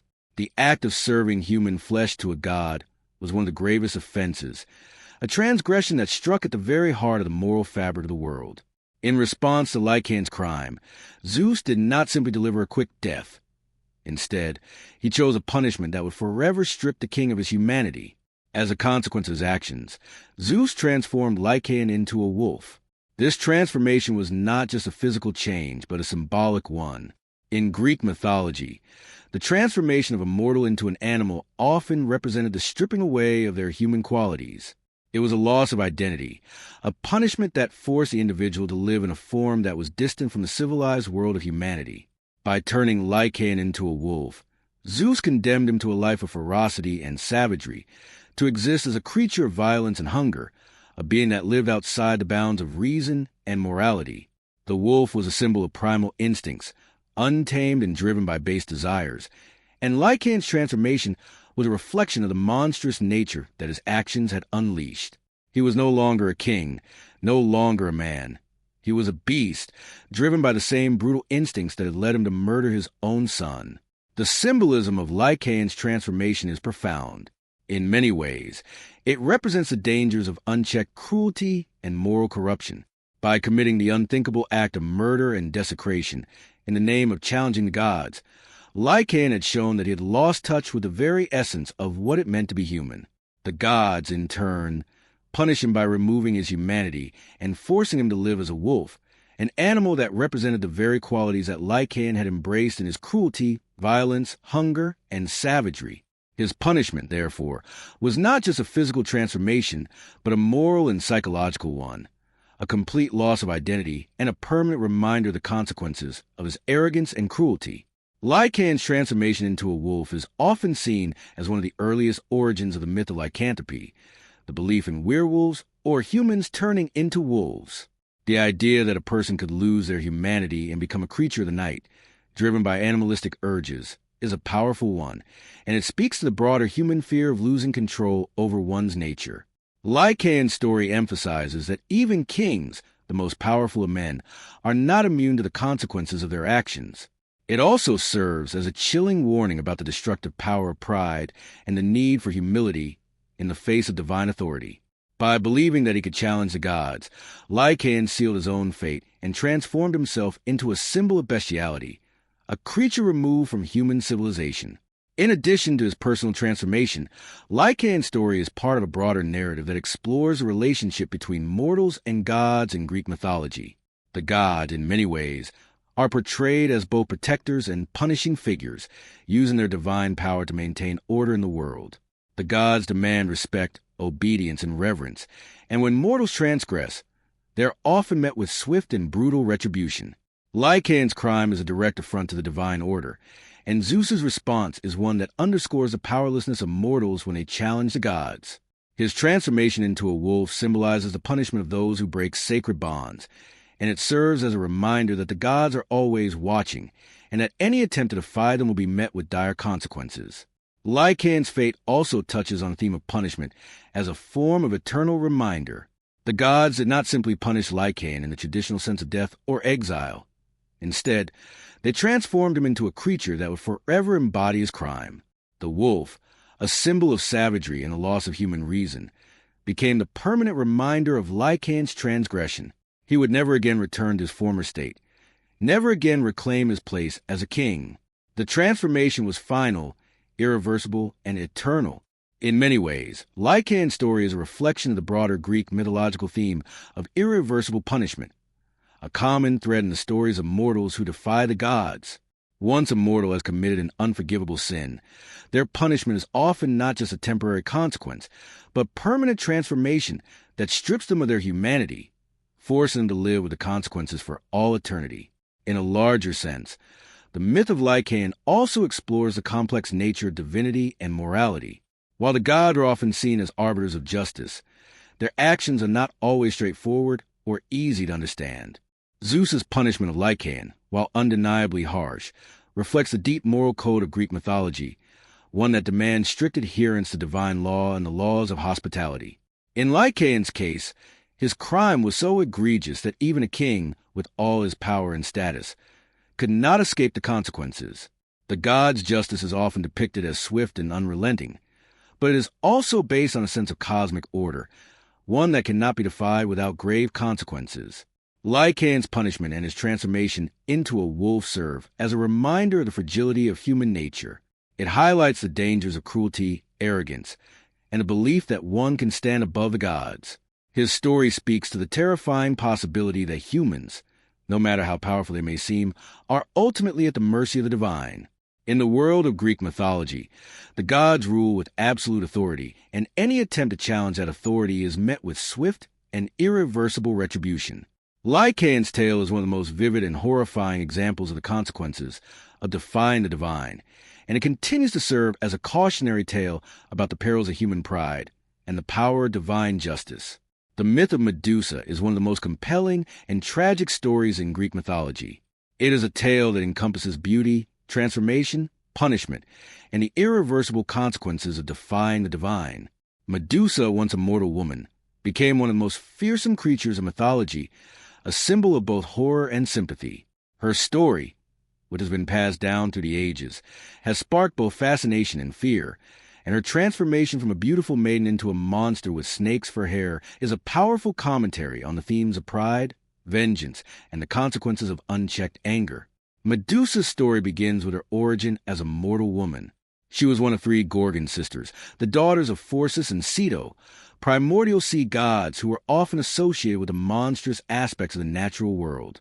The Gorgons were infamous for their hideous appearance, but Medusa, unlike her sisters Stheno and Euryale, was once beautiful. In fact, Medusa's beauty was so renowned that it drew the attention of many suitors, including the god Poseidon, the mighty ruler of the seas. However, this attention would ultimately lead to her tragic transformation. Medusa's beauty, while a gift, also became her downfall. According to one version of the myth, Medusa was a priestess of Athena, the goddess of wisdom and war.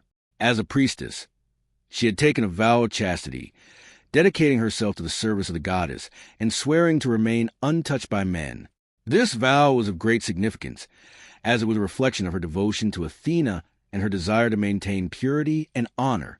However, Medusa's beauty was so overwhelming that it caught the eye of Poseidon, who was struck by her allure. In Greek mythology, the gods often pursued mortal women, and Poseidon, in his divine power, sought to possess Medusa. In the myth, Poseidon's pursuit of Medusa is depicted as both an act of desire and aggression. Some versions of the story suggest that Poseidon and Medusa were in a temple dedicated to Athena when the god violated her, desecrating the very space that had once been sacred to the goddess. This act of violation is crucial to the story, as it marks the turning point in Medusa's life. It was not just the act of assault, but a violation of Athena's temple that would lead to Medusa's transformation. The violation was not just a personal affront to Medusa, but also an affront to Athena, whose temple and vow of chastity were sacred. Medusa, as a victim, was caught in a web of divine politics and retribution, and the consequences of Poseidon's actions would fall not just on him, but also on Medusa. Athena, enraged by the desecration of her temple and the breaking of Medusa's sacred vow, turned her wrath upon the young woman. In a moment of divine fury, Athena punished Medusa for her violation, transforming her into a monster.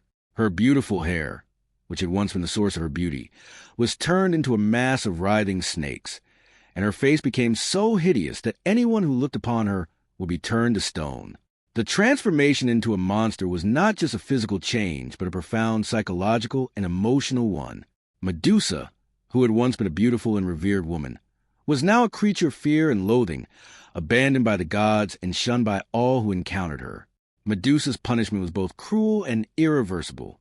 While Poseidon had violated her, it was Medusa who bore the brunt of Athena's anger.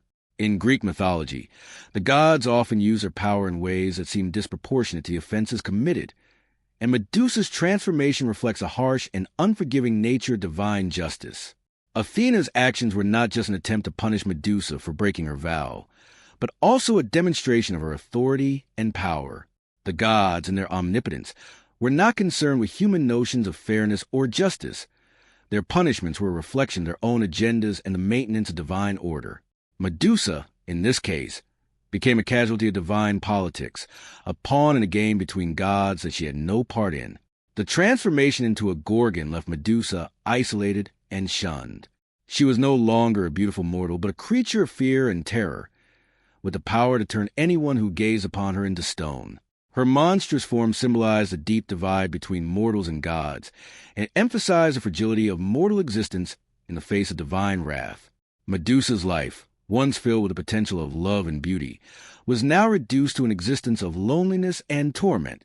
She was driven into exile, living on the edge of the world, away from human civilization, where no one would be able to see her and be turned to stone. The irony of Medusa's punishment is that she, as a mortal, was transformed into a creature that reflected the very thing that had caused her downfall, her beauty. Her beauty had attracted the attention of Poseidon, and it had caused her to break her vow to Athena. But in the end, it was that very beauty that became her curse. The snakes that replaced her hair were a grotesque mockery of her former self, and her face, once a symbol of beauty, became an instrument of destruction. The very thing that had made her human was now what made her a monster. Yet, while Medusa's punishment is one of the most tragic in Greek mythology, it is also one of the most poignant in terms of its complexity. Medusa was not the only one to suffer in this story. Poseidon's role in the violation was equally important. He, too, was complicit in Medusa's fate, but unlike Medusa, Poseidon faced no divine punishment. The myth reveals a key aspect of Greek mythology. The gods, despite their roles in mortal affairs, were often exempt from the consequences of their own actions. Poseidon, despite being the god who initiated the chain of events that led to Medusa's transformation, was not held accountable. Instead, it was Medusa, the victim, who bore the weight of Athena's wrath.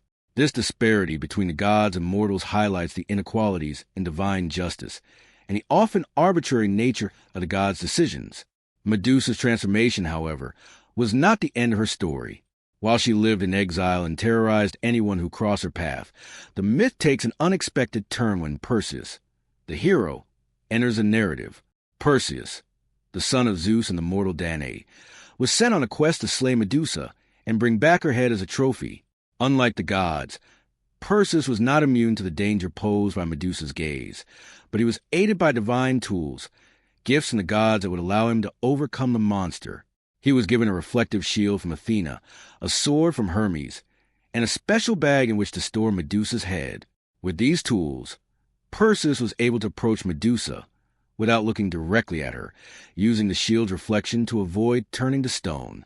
When Perseus finally confronted Medusa, he found her in her cave, surrounded by the stony remains of her victims. In some versions of the myth, Medusa is described as being asleep, vulnerable, and unaware of her fate. Perseus, using the shield as a mirror, was able to decapitate Medusa without ever gazing directly at her.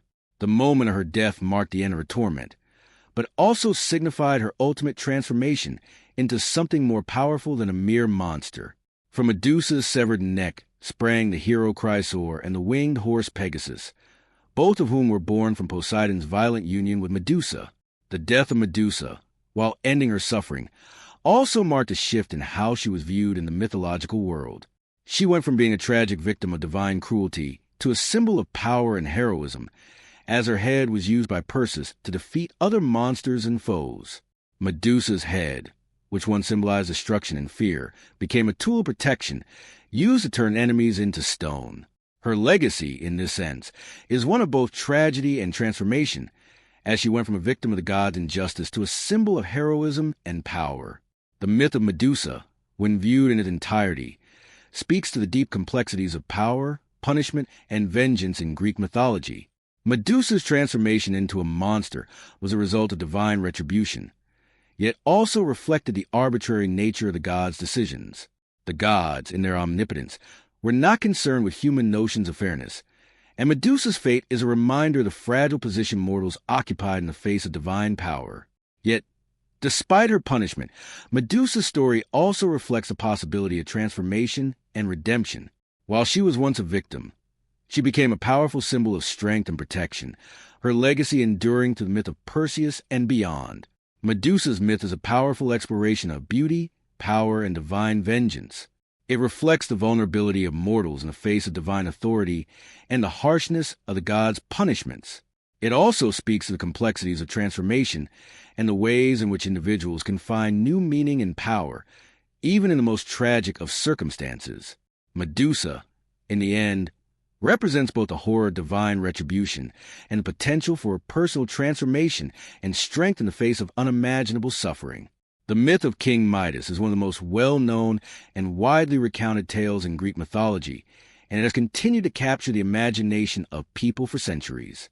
It is a story steeped in themes of greed, the pursuit of power, and the unintended consequences of one's desires.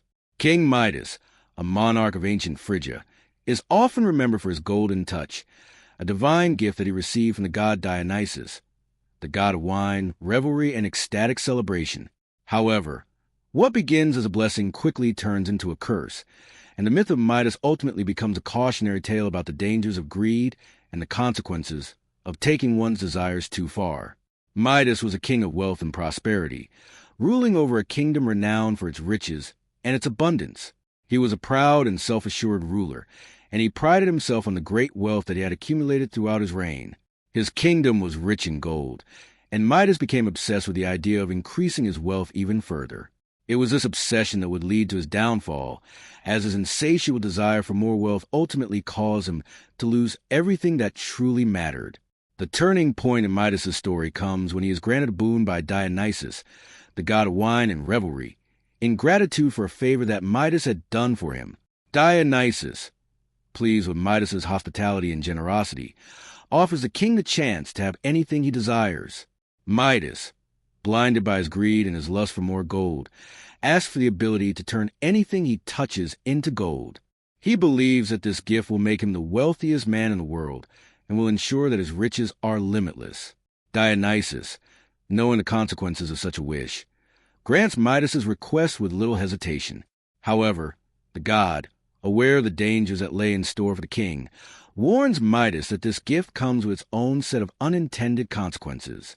Midas, initially overjoyed by the gift, quickly sets to work, touching objects and watching in amazement as they are transformed into solid gold. He begins with small items, stones, flowers, and household objects, and is thrilled by the results. He revels in his newfound power, delighted by the realization that he can transform anything into gold. However, his joy soon turns to horror when he tries to touch food and drink, only to find that even these vital substances turn to gold as well. Unable to eat or drink, Midas quickly realizes the terrible price of his greed. The things that he had once valued, food, drink, and the comforts of life, have now become useless to him, for they have all turned into gold. The consequences of Midas's wish become even more tragic when he attempts to embrace his beloved daughter, whom he adores deeply. In an instant, she is transformed into a golden statue, frozen in time, forever a lifeless monument to his desires. Midas, now overwhelmed with grief and regret, pleads with Dionysus to undo the curse, realizing too late that his wish for wealth has come at the cost of his happiness and humanity. In response to Midas's heartfelt plea, Dionysus takes pity on him. The god instructs Midas to wash himself in the waters of the river Pactolus, a sacred river that had been blessed with the ability to purify the king of his curse. As Midas bathes in the river, the golden touch is washed away, and he is finally freed from the unbearable burden of his greed. The story of King Midas serves as one of the most enduring moral lessons in Greek mythology. It highlights the dangers of unchecked greed and the folly of believing that material wealth can bring true happiness. At the heart of Midas's story is the idea that wealth and power, when pursued without moderation or wisdom, can become a curse rather than a blessing. Midas's initial request of the golden touch was born out of desire for more, a desire that, at first glance, seemed harmless enough. After all, what could be wrong with wanting more wealth, especially when one already has so much? However, the myth reveals a deep flaw in Midas's thinking, that material wealth cannot fill the deeper, more essential needs of the human heart. As Midas's tale unfolds, it becomes clear that his obsession with gold and wealth blinds him to things that truly matter in life.